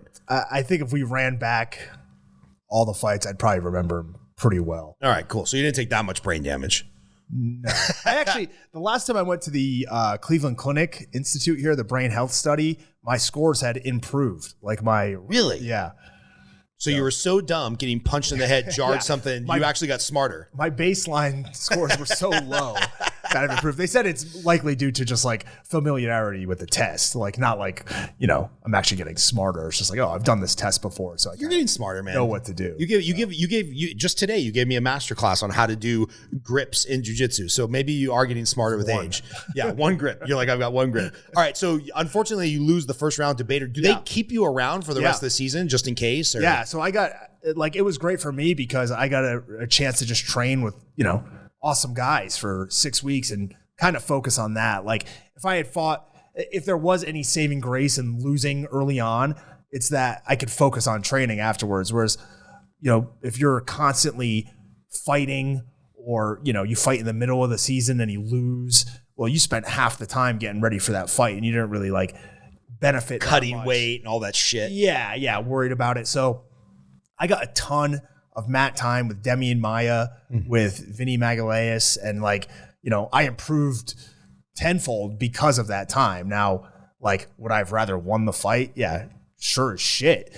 If it could have been me knocking Bader out, standing over him as he kicked off my hips with his feet to try to stand up, yeah, I would have taken that any day of the week. But you know what I mean? I'm not going to complain about how it ended up being because it helped me a lot. So you're on tough. Unfortunately, you lose the first fight to Bader, who goes on to be, championship caliber guy. And how does that translate into a UFC contract?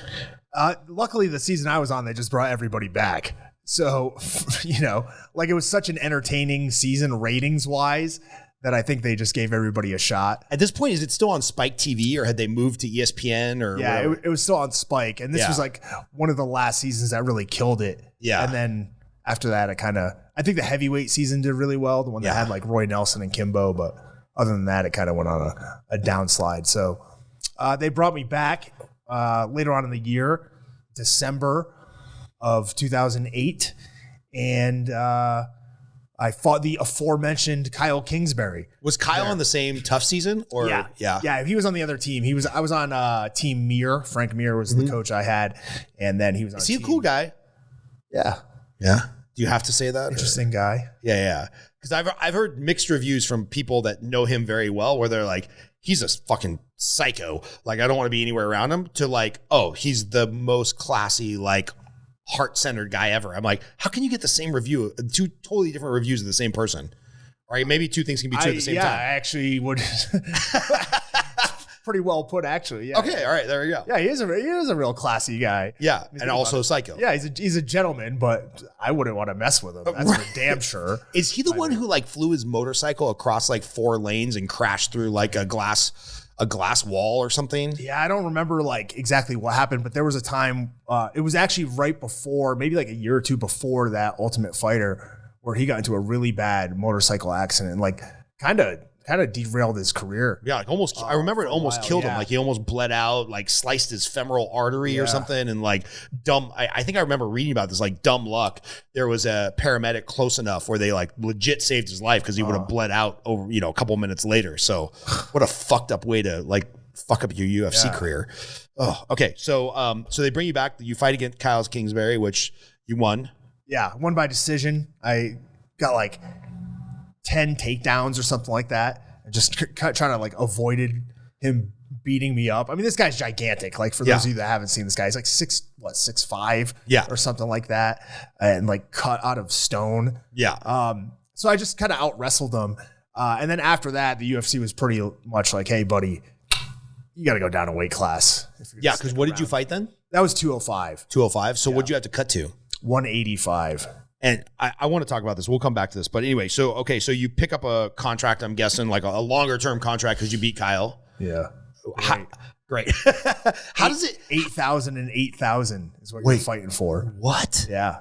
Back then, the UFC was 8,000 to show, 8,000 to win. What do you think it is now for your first fight? It's like 10,000. It's gone up $2,000 over the past 14, 15 years. I can't say too much because it might break some fiduciary responsibility, but I've done some loans for some UFC fighters who are not at championship level, and they do okay.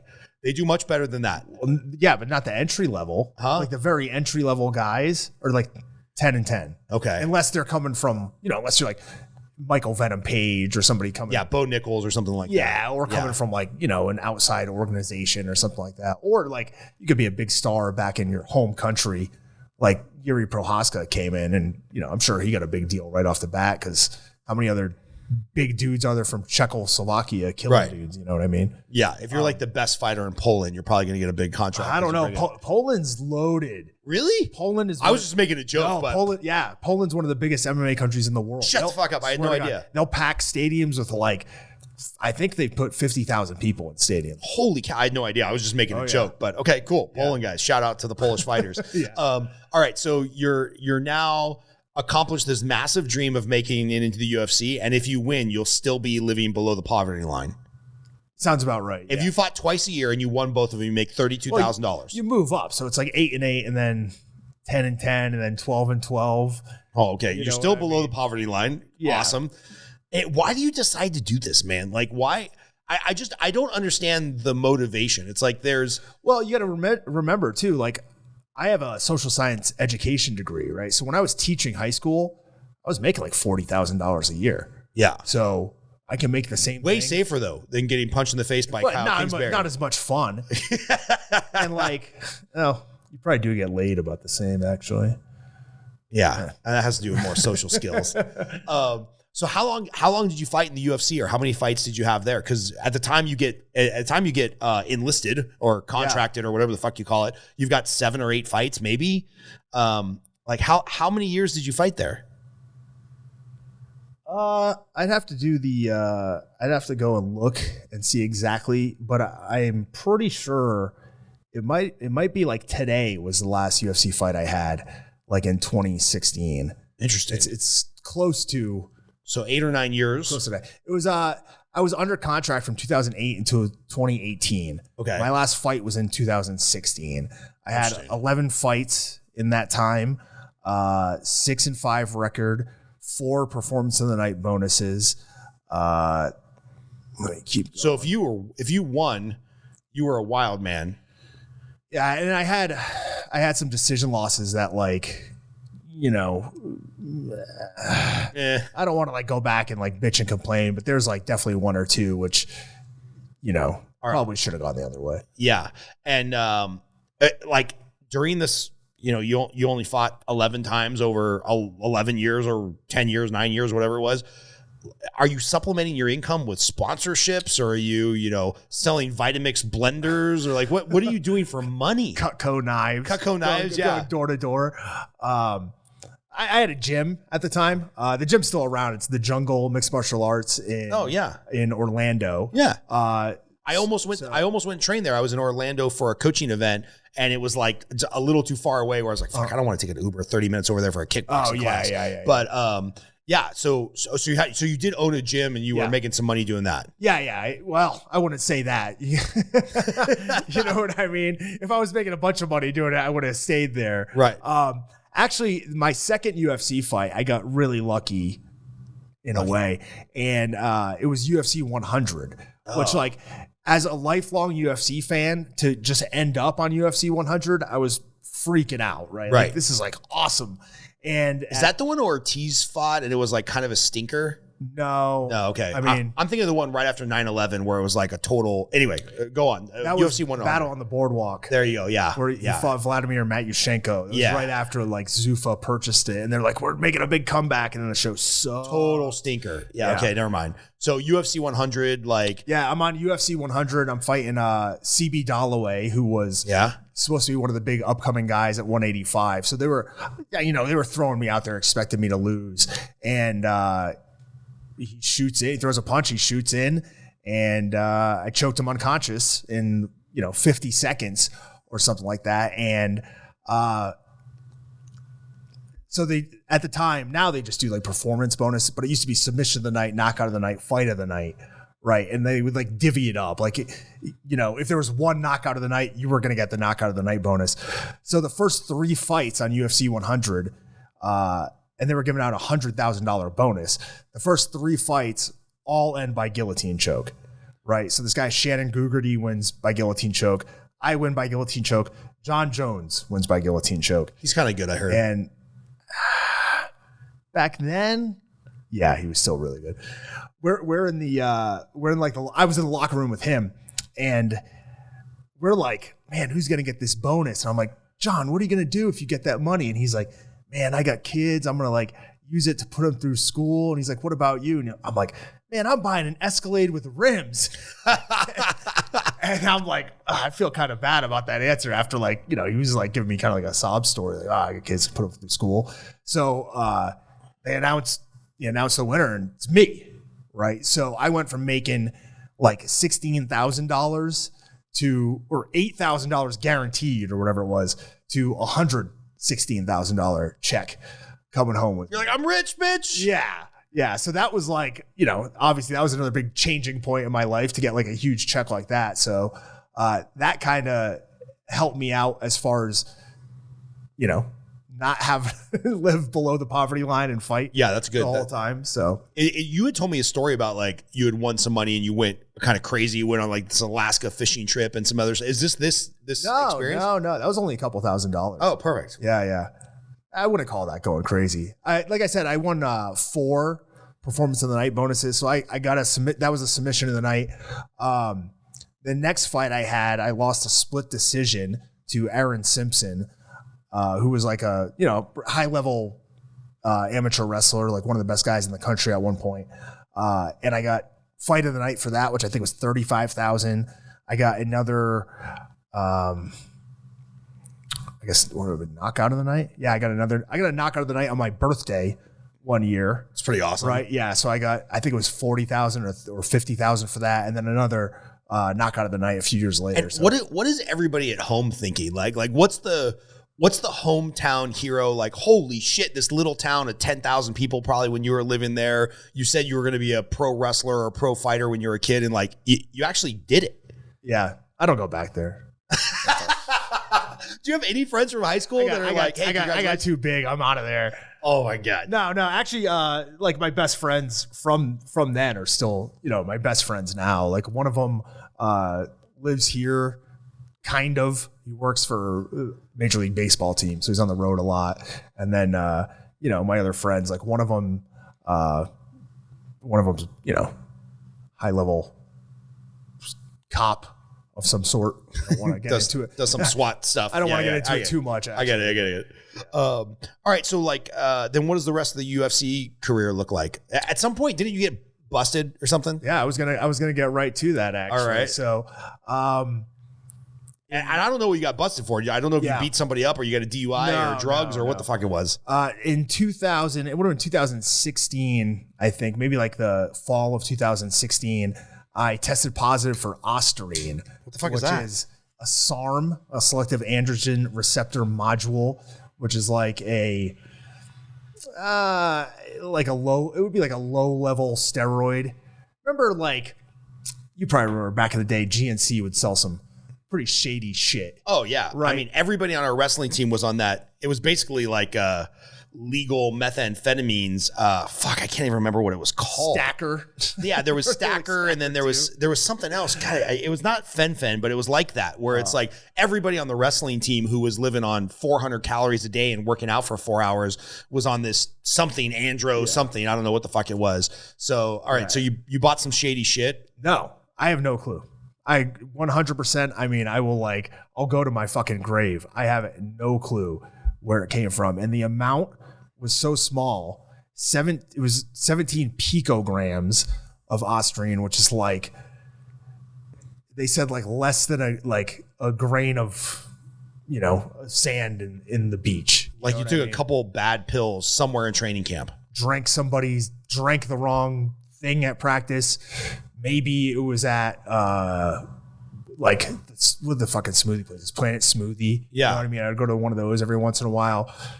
Something like that. But I don't even understand how you could get busted for that, because this is a time when like the UFC was roided the fuck out. Well, this is USADA days. So this is like maybe a year after they had brought USADA in.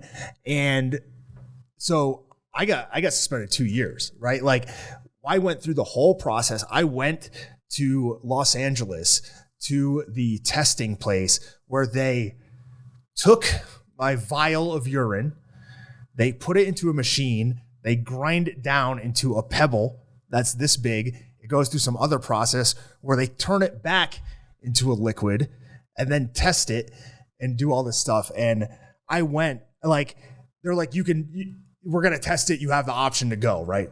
So I go. And I'm talking to the scientist, and I'm like, like, how often do people come in here? He goes, never. No one ever comes to this. Because when they're busted, they know they're fucked. Done, right? They know they're juicing, they're injecting, and they're like, I got caught. Yeah. I'm like, oh, really? And he's like, he said the only time, I was like, what are the odds, right? And he's like, 0. He's like, the only time there's ever been like a change was with Marion Jones, and they found out that like she was like cheating. You know what I mean? So I mean, it was like the worst. Like they had set up the appointment, right, to like test the piss, and they'll test some substances for you, right? So I had this like protein coffee stuff that I had them test that, and like Jeff Nowitzki was like, fuck, 100% it's going to be this guy. We're going to fucking nail him. It's going to be this stuff. Get the test results back. Shit's clean, right? So I get the results back as I'm driving to LA from Vegas. So it's like I'm in like Barstow or something, and it's just like I'm driving to my own funeral. You know what I mean? At that point. So like I drive the 3 hours, I stay in the hotel overnight, I go to the testing place all day, like 8 hours. This isn't like a 2 hour And they're testing thing. the piss that they took at the fight night, obviously, or the day before. Or the week before. It wasn't at a fight. It was just random, they showed up at my house, tested me at like so this 8 in the morning. Or something. This wasn't like a fight that you won and they want to make sure you're clean. This is just some random drug testing. Yep. And they popped you for effectively a bad pill. Something. Oh. Right. So now I got suspended 2 years, right? 2 years suspension from USADA. Dude, how the fuck is like John Jones busted for coke and he's got like a 6 months ban? Or I mean, obviously because all this shit, this had like kind of happened. Now they've changed the rules 100%. Like guys don't get 2 years for this substance. You get 6 months. They don't even announce it if you pop for it. Yeah, because like 6 months is like a 6 normal. months is like, yeah, you just sit out. Yeah, right. And you can still be training and. I believe Nate Diaz popped for the same stuff. Like, Yeah. You know, since then, and it's like nobody's going, fucking Nate Diaz, big. Yeah, they don't even announce it because Nate Diaz, 6 Nate months Diaz, later is when you'd normally be fighting anyway. Nate Diaz, big steroid guy, but for 2 years, I had to deal with that shit. I had my own best friends. You know what I mean? Being like, hey, level with me. Like, What'd you really, take? yeah, you really don't know, and I have to be like, I really don't fucking know. Like, Yeah. like I don't even care enough to like follow a diet. You know what I mean? Right. Like, I didn't like spend the money to go buy some steroids and shit. You know what I mean? Like, it's just not. And what you got popped for wasn't even a steroid. I mean, maybe like, it's in the same if I was class. going to take something, I'd take something better. Yeah. You know what I mean? You're like, I'd be jacked, bro. Yeah, I'd be fucking juiced. You Right. know what I mean? So sorry about that, man. 2 years I sat out and like I asked for my release, right? Because it's just the UFC you can't fight for. Right. It's not an actual athletic commission suspension. It's just Yeah, the UFC. there's other fight promotions you could have Yeah. gone and fought for while you're Yeah. basically in your prime. Yeah. Yeah, I was like 35. So they go, no, keep you under contract. And so like And- my suspension's coming up. Here's what most people don't understand. I think I understand this. When you're under contract, you're still effectively self-employed. So it's not like you're getting a salary. It's not like Yeah. you're getting benefits or you're getting paid anything. You literally for 2 years can't fight because you've signed this deal with the devil that if they want to hold your contract for 2 years, you can't fight anywhere else. You can't make any money. You're not getting paid by them. It's not like you get a stipend for being a UFC fighter. It's like you either fight or you make no money. Yeah. You get nothing. You make no money. Fucked up. So in the meantime, you know, my management was like, hey, they don't let guys do pro wrestling. Can he do pro wrestling? Okay, yeah, fine. So they let me do that. So that's how I ended up going back into professional wrestling, was because it was like I was locked out of fighting for 2 years. And a month before my suspension's up, we start contacting the UFC. Hey, want to set up a fight, want to get a fight, you know, set up for the future. You're released. See you later. So they sat me for 2 years. And then right when I was like eligible to fight, then they released me. So that sucked. Man. Because, you know, having looked you up after I got to know you through jiu-jitsu, like you were a fucking character, bro. Can you talk about some of the antics and or if you regret any of those antics? Because like you famously dressed up as fucking Conor McGregor and a bunch for your weigh-ins. Like you were trying to bring a little bit of that WWE to the UFC. Can you talk about that? Like one, why you did it, and two, like, do you think it was a good choice? Whether it was a good choice or not doesn't matter. You know what I mean? But you gotta have some feelings about it, right? It's part of who I am. So I mean, it was going to happen regardless. I'm not saying it's a bad thing or a good thing, but I'm just for you personally. But like for your career, like when you think back on it, good thing, bad thing, net positive. Like, did you get some fights you shouldn't have got because you were a character, or did you lose out on some fights you should have got because you were a character? I could have been perhaps more calculated looking back, and like, you know, looked at the character stuff I was doing more business-like. You know, now you see there's a lot more like opportunities to market yourself outside of fighting. I feel now that weren't available then, and maybe I missed the boat. Like Sugar Shane is a caricature of himself. And I get it. The pink hair and the flashy stuff and the being sponsored by a marijuana company and stuff, which is funny that you got popped for X and he's like openly a drug user. And it's like, that's totally fine. So there's definitely a place to like build that caricature and make more money. But, you know, this is a different time when you fought in the UFC. Yeah. Well, like, so the shirt that I'm wearing, if we can go back to this, the Sakuraba shirt, right? Like, this is something that he would do before he would go fight. He'd come out and he'd have some sort of entrance. So he was fighting Kevin Randleman one time, right? And he comes out. In Japan, they're pretty stereotypical. Yeah. So they would call him like Donkey Kong. So Sakuraba comes out just like Mario. You know, it's like the Mario music for a fight. Or he would come out with like kabuki masks on. Or there's another guy, Genki Sudo, who was one of my favorite fighters, and he would come out with different entrances before he'd fight. So what I was doing was kind of like an homage to them in a lot of ways before the fights. And there was a point where like the UFC was almost just gone, like from like UFC 20 until the mid 30s, where it barely existed. You couldn't find it on, pay-per-view. Yeah. Maybe there was like 100,000 homes in the country that it was available to. And the thing that kind of kept it alive was like the advent of the internet and message boards. And for, I would say 3 or 4 or 5, 6 years, that was like the main source of information. That was the main source of fandom. And like a lot of the stuff that I did in the weigh-ins or walkouts was kind of tailored to like the fans from that era. You know what I mean? Nowadays it would be like, doing something to appease the people on Reddit, right? Like the MMA Reddit or something like something that. to go viral on Instagram or something like that. Yeah. You want to get your TikTok time in, some shit like that. So you were like a trendsetter, man. You're ahead of your time. I don't know if I'd say that. That's the story I'm going to take. I'm going to say that. This is going to be Instagram reel. Filthy Tom Lawlor ahead of his time. Well, the first one I did in the UFC was like there was an old UFC where there's a guy in the crowd and he's got "Just Bleed" written on him, and he's flexing, he's making a face. They would always show that on the old like videos back in the day. So the first one that I did in the UFC at one of the weigh-ins was like I had the "Just Bleed" thing at UFC 100 written on me. So I took my shirt off, all like the old school fans. And at that time, like, it was a lot of hardcore fans. If you were watching the UFC, they were all like, "Oh, this is our guy."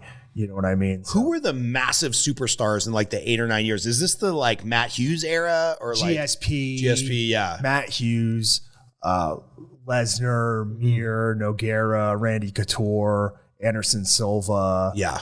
This is kind of that era. And talk a little bit about from your era to like today, or, maybe starting with GSP, really having a tailor-made fight plan for BJ Penn or something like that. How, like, I have to think, based on how the sport's evolved, an average MMA fighter today would probably destroy a world champion from 15 years ago because the game has just evolved so much. Is that true, or is there still a certain toughness that happens at that elite level? Like, how has the game changed since you were throwing punches for a living? I mean, it's tough to say because, like, if you want to say, like, I would say the lighter weight classes for sure. Like, you can't take somebody from 15 years ago and supplant them into them now. But the heavier weight classes, who was the champion 15 years ago? Yeah, like Chuck Liddell still has like a puncher's chance. Yeah, or like, I mean, even if you go back 10 years, like John Jones, right? Like, John Jones is pretty damn good. Yeah, at that time. GSP, another guy like that you could probably just take and put him in today's era. That dude looks like he could fight today, man. I follow him on Instagram. Yeah. That guy's like, he looks like the statue of David, man. Like, I don't know about that hair. Yeah, well, okay. Hair aside, from the chin down, that guy still looks like the statue of David, man. He's like he's a crazy, just physical specimen. Yeah. All right. So unfortunately, you pop for the drugs, and then you're like, I'm gonna give this pro wrestling thing another shot. Yeah. And what does that look like? And by the way, I cannot believe that the UFC was like, well, we're not going to release you so you can fight another league because maybe we'll bring you back and we don't want you too beat up to fight in a UFC fight. Oh yeah, but we'll let you do, backflips off the third turnbuckle or the turnbuckle 4 ropes high. Dude, that'll be a better decision. I'm not doing any backflips out there. Okay, but I'm throwing like a leg kick and like a fake punch. You know what I mean? But theoretically speaking, it seems like a weird juxtaposition where they're like, okay, well, we don't want you to get hurt in another league, or we want to be a little vindictive and not let you fight, but we'll let you wrestle. That seems like a weird. That seems like a weird trade-off. So I guess kudos to them for at least letting you do that. Yeah. But that kind of gives you this resurgence of like, I'm going back to pro wrestling. I give them no kudos. Okay, no kudos. Fuck them. Fuck the UFC. You heard it here first, folks. Yeah. No, I'm just kidding. Are you still a fan? Are you able to put that behind you and be like, I still enjoy watching the UFC? And, I'm guessing you talk about it on your podcast, the Filthy 4 Daily. Shout out to your podcast, which is behind a paywall, unfortunately, so I couldn't listen to any episodes today. $12.99, baby. $12.99 a month. Subscribe now. We'll put up a link. Like, I don't know. Can you look past your personal experience with them and still be a fan? Like, would you pay to go to an event or pay pay-per-view or? For a few years, and like I would say, starting in 2016, looking back, like I was depressed. Right. You know what I mean? Like I was, part of me hated myself, you know what I mean? Like for even allowing myself to be in that situation. Right. And I didn't really like watching MMA for a while, you know what I mean? Like, I mean, part of going into wrestling was, I'm sure, subconsciously to like disassociate myself with the MMA world in a lot of ways. But like, I love MMA. You know what I mean? Like I love watching fights. I loved fighting. I like training. Like I enjoy virtually every aspect of it, except for like the business side. Kind of fucking sucks. Right. But everything else about it is just, it's great. I love it. And like I was always an MMA fan, not necessarily like a UFC fan. Right. You know what I mean? Right. So I can watch MMA from other countries like Poland or Japan or anywhere. So I've been watching MMA the whole time, but I'd say for the past couple of years, maybe the past 2 years, I've started really watching the UFC more and kind of getting back into it. You know? Yeah, like we have a Signal thread with or WhatsApp or something with all the guys that are in the 6 a.m. jiu-jitsu class, and every time somebody references anything, you're like, oh yeah, here's a video of that. Somebody references ADCC, you're like, oh yeah, here's me beating or getting beat up by so and so. Like you are a like perennial fan of fight sports. I mean, that's your thing, right? Yeah, I pretty much have no other like life interest. I wouldn't say that. I would say hobbies. Yeah. You know what I mean? It's like combat sports or nothing. And like I've come to just kind of be okay with that. You know, like you want balance to a certain extent in your life, but like wrestling, MMA, jiu-jitsu, striking, all of that, like that's the stuff I'm, you know, most interested in. If I wasn't making money doing it, I'd still be doing it. Yeah. You know what I mean? That you bring up some weird esoteric shit when we talk, like, you know, we do our class and then we do a bunch of open rolls and somewhere about an hour and a half later, we're walking off the mat and you're like, Scott, what you should really watch is this, you know, in 2007, so-and-so did so-and-so in a Sambo match. And I'm like, what the fuck are you talking about? How would I even find that? And so like, I can see it when you're talking about it, like your love for the sport of fighting. Yeah. And there's so many different small rule sets too, that if you really like look outside of what's just right in front of your face with like the UFC all the time, there's so much cool shit going on out there. Like I think I posted the video, it was like a 3-on-1 fight a few weeks ago, right? 3 guys fighting 1 guy in an MMA fight. And there's, I don't know, 5,000 people in the crowd going crazy in Spain. There's guys in Senegal, like these giant Senegalese guys, and wrestling each other in stadiums with like 30,000 people. Yeah. And in their wrestling, it's basically Greco-Roman wrestling with like boxing. So there's dudes getting KO'd out in the sand in front of 30,000 people, and they're like national heroes in Africa. So there's just so many like awesome combat sports around the world that I figured like, you know, why like try to limit myself? I'm going to be able to watch them ad nauseum, and I'm never going to be able to find enough. So just, hey, go with it. Don't even get another hobby. Who cares? Yeah. There's a lot of places to branch out, right? Yeah. And what is it? You're 40, right? You said? What does it look like to stay in pro wrestling shape at this point in your life? I mean, age is undefeated, and I work behind a keyboard, but like, you know, I did the Army, I did some high school wrestling, I did a lot of boxing. I just decided to switch to jiu-jitsu during COVID because I'm like, I got little kids, I probably shouldn't get punched in the face anymore and fucking brain damage. So it's like I've got a few miles on my body, and you're like a beat up 1987 Toyota Corolla that's got 400,000 miles. So like what Toyota Corolla. Toyota Corolla, yeah. Because I just think that's a what long. You think of me? No, I think Toyota Corolla. When I think long-lasting car, I think Toyota Corolla to Toyota Tacoma. So like, what is it like to stay in shape to do athleticism at 40? I mean, that can't be easy, right? Yeah, there's days where I'm like beat up. I'm sure you see there's days where like I have a hard time walking. Yes. Like if I'm not on the mat, like moving around and warmed up, it's like some days it's a struggle getting in there, but we talked about it today. You're like, I was like, I got to do some running and start working on my legs some more. You're like, yeah, if I go run, I'm just going to run in left circles because I kind of like hobble to the side. I'm stuck going in one direction, running around the mat. But I mean, like I when I moved to Vegas, I started like just buying stuff. So I have a complete, home gym, probably $10,000 worth of stuff in my garage. Like I have a full, like I have the ski machine, I have the bike, I have the rower, got rid of the treadmill, Pilates machine, strongman yoke, 800 pounds of weights, cable stack. Yeah, for a while, like your only Instagram videos. Clubs, yeah, your only Instagram videos for a while were like you unboxing new heavy weights.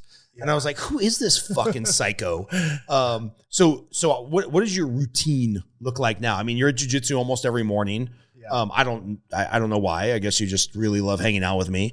But part of it. It's part of it for sure. Yeah. But what does your routine look like to stay in like wrestling shape? Well, it's very tough to have a routine because I'm gone like sporadically. Like for instance, this weekend I'll be gone. I'll leave Friday and then I'll come back early Monday morning. Right. So maybe I get a hotel gym workout in, maybe not. I'll have 3 or 4 matches over that time period. So, I mean, if where are you going, by the way? Louisville on Friday and then Chicago on Sunday. So I'm going to make the drive. Looking forward to it. It's only 4 hours or something like that. Yeah. Like after I fly, I want to go to sleep. I don't like flying. It like burns me out. The last thing I would want to do if I flew all day is like, oh, cool, I'm going to go get thrown around a mat now. That doesn't sound fun. But I never feel more alive. Yeah. You know what I mean? I hate to say it, right? It's like the only time I've had an adrenaline rush like that is fighting, obviously, just because it's like, a completely different animal. But every time I go out there, no matter how bad I'm hurting, it's like it just goes away. You know what I mean? So, but it is tough to like get to the point where I'm walking in the door for the arena sometimes. I try to get, like if I'm in town, I try to make it to jiu-jitsu because if I take a day off, who knows if I'm going to make it in the next day. You know what I mean? And with always traveling, it's like sometimes my flight gets delayed or I get stuck somewhere and there's a day again that I miss of training. So any day that I wake up on time, and there's been days where like I've started driving to the gym and I'm like, fuck it, today's not the day, and like turn around midway through. You know what I mean? But I've banked so many hours of training over the past 20 something years that I can afford to do that. It's not going to set me back. The thing that's tough to do is getting in like the extra stuff, right? Like the lifting. And it's tough to do what you need to do for your body, right? And like what you want to do, right? Like there's a lot of stuff weightlifting wise that I need to do that I don't do, that I should do, and I'd be better off for doing it, but it just doesn't interest me. You know what I mean?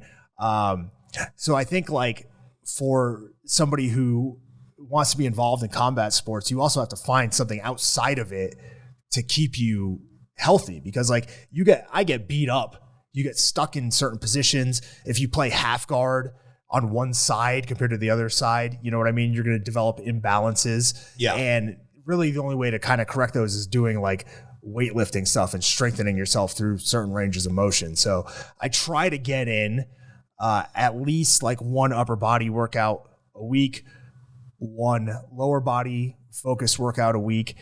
And then the rest of it, I'll kind of like have to plug stuff in. So it might be, and for instance, what I mean by that is like I would, for an upper body day, say I would do a warm up and then I would do a heavy compound movement, whether that's like a military press with a barbell, whether it's, I really like kettlebells. I have a kettlebell certification. So maybe it's like a heavy press with a kettlebell, or it's kettlebell work for time. And then, after that, you start filling it in with like push-ups, dumbbell bench press, rows, just stuff to keep your body, healthy. I think a lot of times in jiu-jitsu, especially, people will try to like tailor it too much towards the sport, right? And like, there's really no nothing sports specific, right? It just doesn't work like that. You want to be in like as good general physical condition as you can across all avenues, and then you'll be good at your sport, right? Yeah, I was similar to when I got introduced to you and I asked Jordan about you that I referenced earlier in the podcast. There was something that you were doing over and over again. I don't remember what the fuck it was. You're cross-facing the shit out of me or something. And I go to Jordan. I took a couple private lessons from him when I moved up here to Vegas. And I was like, Jordan, all right, man, this is what we're going to work on today. I keep getting fucked up by Tom in this one move. You just got to give me some ways. I'm not going to beat him, but you just got to give me some ways to neutralize him in this position. And he's like, oh yeah, it's really easy, man. You just go back in time 20 years and you work out in a combat sport every day of your life, and then you'll have no problem. You'll be. I'm like, no, fuck you. That's not what I wanted to hear, dude. I wanted to hear some super, secret jiu-jitsu black belt ninja move. And he's like, no, it's really easy. Like, you're not going to replace 20 years of lifting weights and moving your body. He's like, he didn't use the word secret jujitsu, which gets used a lot, but he's like, he's just got body movement. Like, you don't have enough time to catch up and compensate for. And sure enough, that was present again today because I was feeling all comfortable. I got some weird overhook on you and I'm like feeling, yeah, fuck, I slowed him down. And then you like split my body in some way that I tapped because I thought you were going to snap my neck if I rolled the wrong way. It's like there's an amount of training that you've accomplished in your life that somebody's not going to catch up on unless they started when they were 15. And that's really degrading for somebody like me. I mean, like you can make it up. Like you can make it up with skill, right? But you can't do anything to replicate that experience. You could you could spend 10 hours a day on the mats.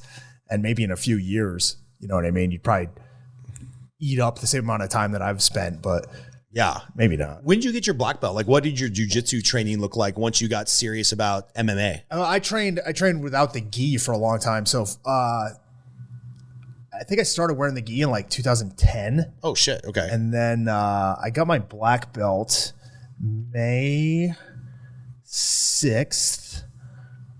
It's either 2018. I think it's 2018. Who'd you get it 2018 under? and 2017. Like what lineage? Tim Burrell is his name. He's been in Rhode Island forever. He's a Carlos Machado black belt. So he got believe like he trained on like the Walker Texas Ranger set. You know what I mean? Like back like when Chuck Norris was bringing guys out to Texas to train there. Nice. So yeah, so he's been around for a long time, and he's up in the Northeast. I think I don't know if the other guys. There's been some other guys from there that have come through at 10th Planet too, but you were probably not there yet. Too new. It's a brand new thing for me because you should definitely learn how to fold your body into a pretzel at 44 years old. Sounds like a good plan. Yeah, you know what? I was at an AEW wrestling show, wrestling, and I go to the doctor and. Like I'm talking and I'm all fucked up from doing jujitsu. He's like, doesn't that make you more flexible? And I'm like, no.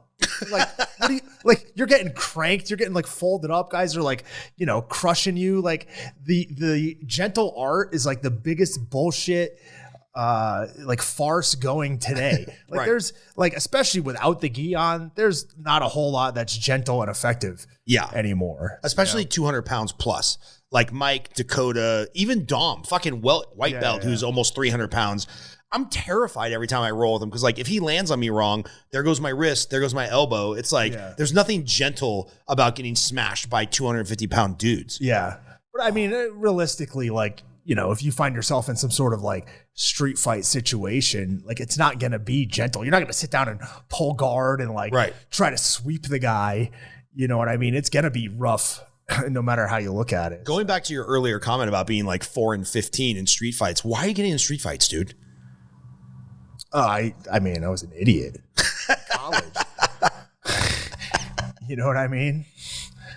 All right, so these are all 20 years ago. This is not 40-year-old Tom Lawlor. No. I think I'd win now. Okay. Like, I mean, if we want to go start, like, I could improve my record quickly. I think nowadays. Yeah, now you got too much to lose. You got a wife and kids and some money. There's no reason to do that. Yeah. I was thinking about this the other day as we were planning this podcast. What's the fewest number of people you've wrestled in front of and the most amount of people you've wrestled in front of? Oh man, the fewest is, I don't know if this is for sure the fewest. Oh man. There was 2 times I got to think about. One time, I swear to you, I counted 16 people and a midget. Right. In Montreal, like a few years ago. Like, holy shit. Like might have been 2017 or 20. Did you get paid for it? Yeah. Oh, okay. Yeah, the promoter sucked, huh? I don't know what was going on. I have no clue how I ended up here. Like there's times where like I show up at some place or I'm in the ring and I'm like, what am I doing? How did I end up in this situation right now? You know what I mean?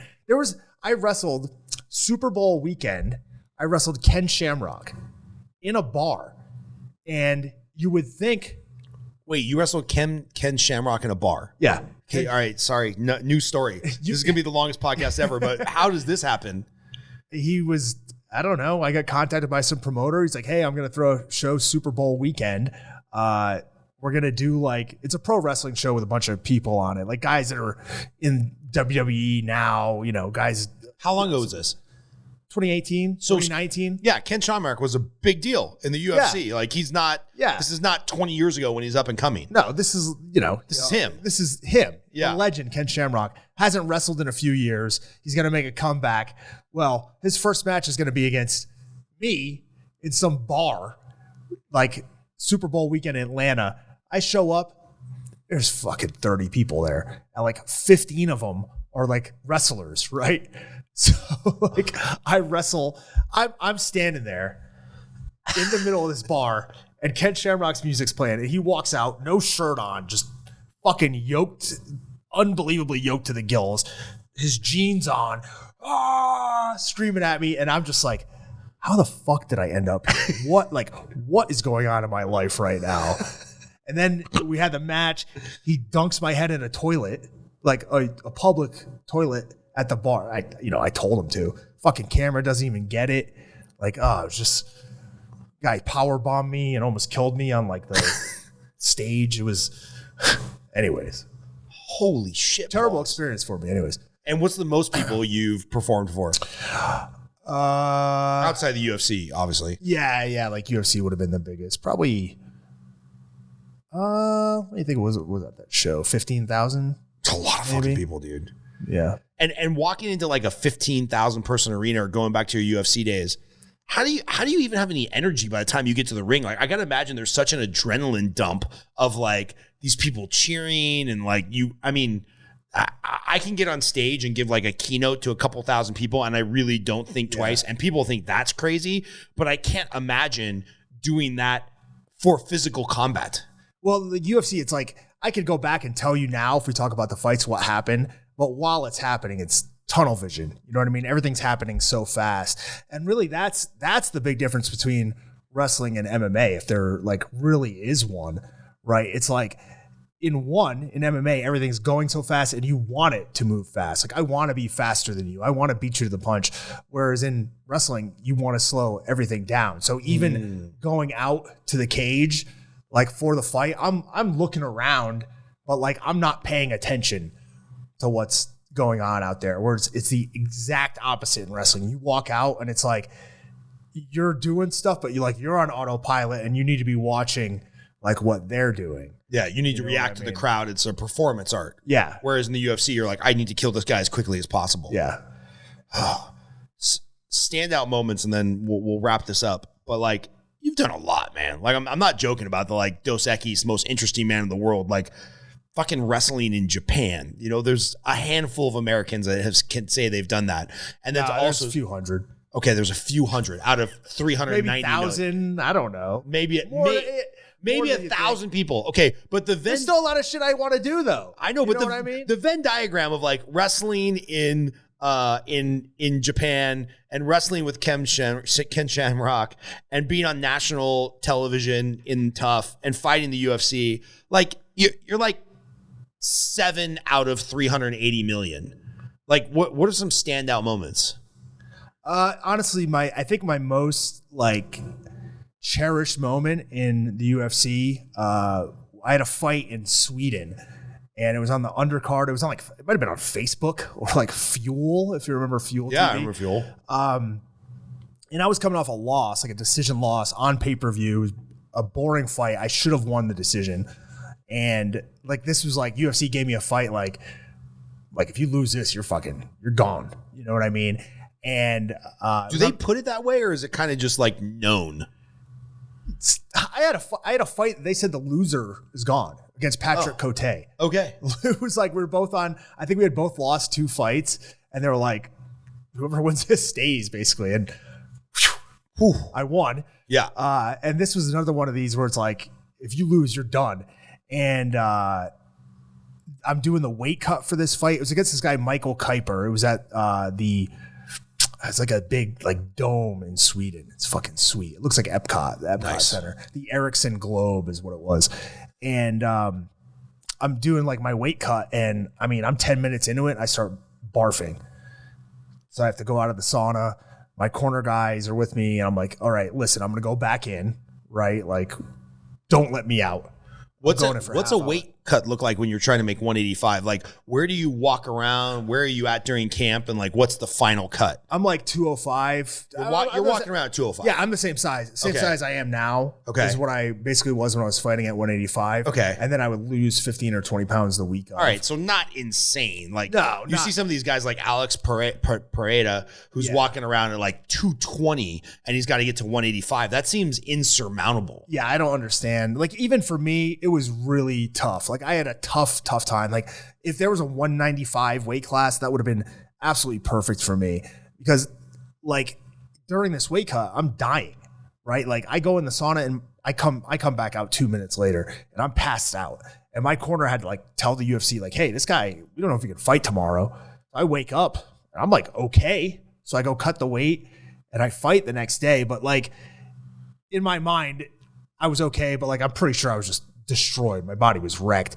So this fight starts. Which makes no sense to me. Like, I get the advantage of, Alex Pereira, I can't pronounce the last name, walking in the ring at 212 when he's a 185er because he rehydrated. But like the toll that has to take on your body, it's like, it just doesn't make sense to me. But anyway, okay, so highlight moment. You walk into the ring fucked up from the weight cut. I get in the fight and I shoot a double leg, and I got this guy like off the ground with the double leg, and I'm driving him, and he just is back on his feet. And I'm like, fuck, man, I got like no energy. We go against the cage, and he throws me like a judo throw. And in my mind, I'm like, I'm not letting this guy throw me, right? Like, I was training with some really good judo guys at the time. And I'm like, I'm not letting this guy throw me. And he throws me and tears my ACL to shreds. My ACL, MCL, meniscus just ripped. Like, I heard it. It went like that. And like, I never tore my ACL, but I'm like, I tore my ACL, or, that's where I thought in my mind. 2 minutes in, minute and a half into the fight. So I get back up. Guy throws me the same exact throw on the same leg, like almost immediately. I scramble, did a little octopus guard. How do you scramble when your knee is now shot to fuck? So much adrenaline going. I got to octopus guard and kind of stood up, shoots back in, double legs me down. I got back up one last time, and like I kind of like tried to like pressure forward and throw some punches, and I threw like a combination. I just fell face flat, but luckily like the round ended. So I go back to the corner, and my corner guy looks at me and goes like, what happened? I'm like, I think I fucking blew my knee out. And he's like, what are we gonna do? And I'm like, I don't know, I guess I'll try to knock him out. And that was like real time. So that's what, like 6 seconds it took me to say that. So we've got the whole minute to sit there after that, because there's no instruction he can give. So it's like a whole minute just sitting there like, fuck, man. And your whole game is screwed. Like, your whole game is wrestling and shooting and being dynamic and kind of like I was like I pretty good like inside boxing, and like, okay, I went to Cuba and trained boxing for a little bit, and like I have like pretty powerful punches. And like I backed, the second round started, and I kind of like went forward. Like I don't know if I clipped this guy in the first round, he was scared or what, but he kind of backs up and he shoots. And it's like, dude, if there's one submission I'm good at, it's going to be the guillotine choke. And he shot right into the guillotine choke, and I was able to like lock it up. And the fight that I lost before this one, I had gotten 2 guillotine chokes really, really tight, and I didn't get the finish. So I thought like, fuck, if that's my best move, I got to like retool this thing. So I took months working on the different grips, trying to find out exactly which one it was going to be. And it took me like 2 months, but I settled on this like pretzel grip, which I still do to this day. Yeah, I know. And we get in there, he shoots. I kind of had it, and then I'm like, fuck, I gotta work to it. And I worked my hands in. I locked up the pretzel grip, and sure as shit, the guy tapped out. So, I mean, like, I'm sure everybody's heard the adage of like a one-legged man in an ass-kicking contest, but that was me, and I won it. So to me, that's like as cool as it can get. You know what I mean? Yeah, and you got to stay in the UFC. Yeah. And have reconstructive surgery on your knee. Yeah, and be out for 2 years. Oh, Jesus. 2 surgeries, but hey. Fuck it. All right, man. I feel like we could talk forever, but I don't want to keep you all night, man. I always like to end this. We'll probably move this up in the schedule because I just want to get it out, but we're a couple months ahead in the podcast. So I know we're killing it right now. We're like filming back to backs. We filmed 2 today. I don't know, man. One day when we start making money off of this, we'll release more than 1 a week. But we're filming this in March of 2024. You got a lot of wrestling coming up this year. Like, what is Tommy Lawlor looking most forward to this year? One of my friends is getting married. Nice. In October. So second or third one? At our age, most people are getting second. Yeah, of course. Yeah. Number 2. But yeah, I mean, honestly, that's like I guess that's one of the things I'm looking forward to the most. One of my other best friends having his 3rd baby. So, you know what I mean? Just stuff like that. Yeah, real life shit, huh? Yeah, maybe go to Legoland. Nice. Just went to Universal, so and my kids were good. I always ask because I'm a crazy movie junkie. Like, I'd probably be much wealthier if I just never found movies. So I always like to ask people favorite movie and why. And then I've got to ask you, because of your previous career, either favorite fighter, besides yourself, of course, or favorite fight and why. Like a fight you can go back and watch. So favorite movie and why, and either favorite fighter, or if there's like a fight that stands out, like, undercard, UFC 137, like, feel free to answer any of those questions. My favorite movie is Showgirls. Oh, no, your favorite movie cannot be Showgirls. Why not? Because it's one of the worst movies ever made. And granted, it was super cool to see like the nerd from Saved by the Bell get naked and be super sexy and hot. I get it, but it can't be Showgirls. That has to be a shtick. About Waterworld. Okay, that's an awesome movie. All right. We'll go with that. But I have a tattoo from Waterworld on my back. Shut the fuck up. For I do. real? I swear. The one that shows where like the land is? Map to dry land. Oh my God, map to dry land. You are a fucking weirdo. But tell us why you said Showgirls first, because this will be the one and only time that anybody ever says Showgirls was their favorite movie. Just because they're naked? That's pretty much it. Yeah. I mean, didn't you hit the nail on the head earlier? You said it was pretty cool to see the nerdy girl from Saved by the Bell naked. That was, yeah. That and what she's like, I mean, I don't know what she was doing in that water, but that was not sex. No, it wasn't sex, but I'll never get that out of my mind. Whatever the fuck that Chris, was. You got to interject the Showgirl scene where she's having sex with the manager in the water. I think it's a Mount Escape. I'm not sure. It wasn't a buck and roll, but it was like some sort of fun. Holy shit, dude! Showgirls. I can't. This is a first for the show. I've got a whole like Rolodex of like, if somebody asks me questions like this. The other day, somebody's like, "What's your favorite video game?" I'm like, "Fuck, Leisure Suit Larry." No, like, do you I was that? just explaining to somebody the other day what Leisure Suit Larry was. Right? Go ahead, take it away. Take it away for anybody that's like younger than us, because I was at the cusp at 44 of Leisure Suit Larry. So you were really at the cusp. Explain to people what Leisure Suit Larry was. It's a dating video game, right? You're kind of like a ladies' man who's also.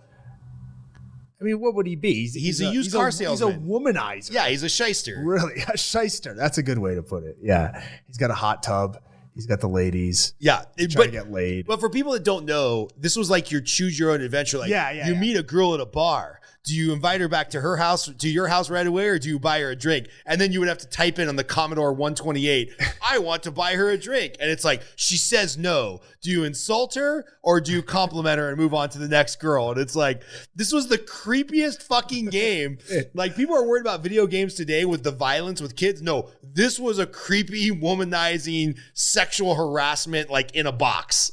I think they have like updated version. No way. Like I want to Chris, say, you got to look this up. You got to see if they have an updated version of Leisure Suit Larry. I think on the Switch. So you can that franchise continues to this day. Shut the fuck up. What are they on, like Leisure Suit Larry 69? No, they just give them names like the Islands or something like that. How do you know this? You're gay. Like I watch a lot of YouTube content. Leisure Suit Larry doesn't swing both ways. Does he? Is there a gay Leisure Suit Larry? Look, I'm not well versed in the Leisure Suit Larry thing. I just watched a YouTube video about the people want to know: is there a gay Leisure Suit Larry? You got to Google this now. Maybe it's like Leisure Suit Tom or something like that. I don't know. Pretty good, probably. All right, so we're gonna look up Leisure Suit Larry, see if there is a gay friendly version, and favorite fighter, like stuff that stands out as a fanboy, because you were talking before we went live that on your Filthy Ford Daily podcast, you've got notes and notes and notes of shit you want to talk about in fighting and the fight game. And like you said, there's some obscure Dagestani Sambo match that you want to give some commentary on. Like, is there a fighter or a series of fights or a sport that like stands out that you're passionate about? I mean, I'm wearing this Sakuraba shirt. So if I like say that Kazushi Sakuraba is not my favorite fighter, I feel like a poser. Fair. And like I pretty much copied my whole shtick after him. And I mean, he was a pro wrestler. You know what I mean? First. So fair. He's fighting the good fight. You know what I mean? What's his best fight ever? Like if you were like, Scott, go watch a fight. That's the problem, because his most famous fight is the one against Hoist Gracie. The fight against Henzo might be the best one. That's where he snaps his arm. Henzo's was the biggest motherfucker, right? Wait, which one was the giant Hickson. Hickson was the giant Hickson guy. was like the biggest one. Giant's like 200 pounds. Yeah. By the way. He's like 6'2" bills. You know what I mean? Henzo's probably the most exciting of those fights, but like that's not the best fight I've ever seen in my life. I don't know what would be. Bob Sapp versus Osuna Rashi from a few years ago. My most recent favorite fight from last year is Buchecha. You know Buchecha? Yeah. Against Rug. Yeah. From 1FC. Did you see this fight? Yes, I did actually. You probably sent it to us. Yeah. You guys gotta watch this. Yeah. Where it's like this guy, the Senegalese African wrestler, just does everything you're not supposed to do against the best jiu-jitsu guy in the world, and it pays off. So I'm a big fan of freak show fights. You know what I mean? That's not shocking. Not shocking. All right, man. Well, like, dude, I want to do something for like UFC 300 or like are you a boxing fan? Enough that Friday would have been great, right? Those fights are on this Friday. Which fights? Nagano and Joshua. Oh, yeah. Parker and... do you like it for the Nagano freak show of him being a UFC guy going into boxing, or do you really love... Because I love boxing. Like, I can't remember a lot of stuff because my memory sucks. Yeah. But it's like some of the like seminal moments of my life is like bro time watching a boxing match. I love boxing. Okay. Right. So my point is like we want to do something. We got a big TV over here. We got some seats to film podcasts in a different setting, like watching something. I want to have a bunch of guys over and like watch some type of combat sports and just talk shit about it. Yeah. As if I was the guy in the arena and I sit behind a keyboard. So we're gonna have you come back and like, I don't know, do some fight commentary. The live do some live fight reaction. commentary. Yeah, It'd be fun, those are man. good.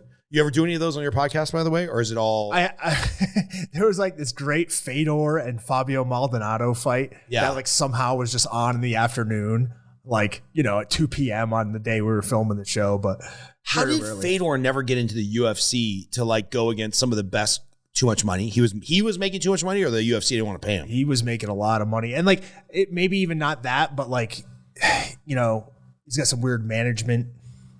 Yeah, Russian guys. Come yeah. on. So I think like that was the big issue. I think those guys were probably trying to skim some money off the top, and then UFC didn't want to deal with him. The fact that he wasn't like the reigning heavyweight champion in UFC, it's just like it.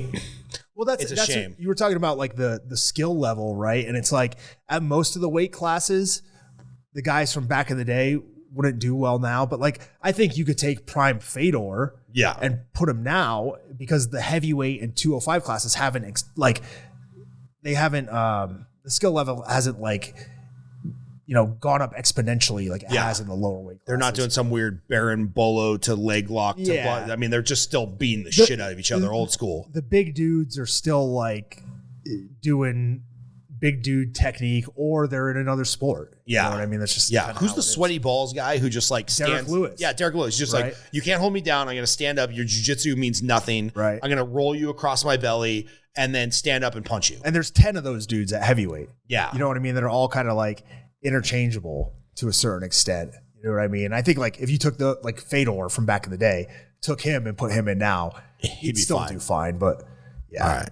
Well, hopefully, but the game is passed most of us by. Yeah, well, I was never in that game, so I wouldn't know. But hopefully this was fun enough for you that you'll want to come back because, I feel like we didn't dive into like how you met your gymnast wife, and we didn't dive into like all the crazy stuff that you're into here in Vegas. And I want to talk more about jiu-jitsu, but you probably have to go to sleep. I have to go to sleep. We have to get up for 5 a.m. jiu-jitsu. But man, I really appreciate you being here, man, sharing your story. Yeah, hell yeah. Hopefully I get to come back and we can actually talk about fucking something a little more in depth. Once a week, man. It'll be fine. We'll do like live fight reaction once a week. Thanks, bro. Yeah, no, thank you.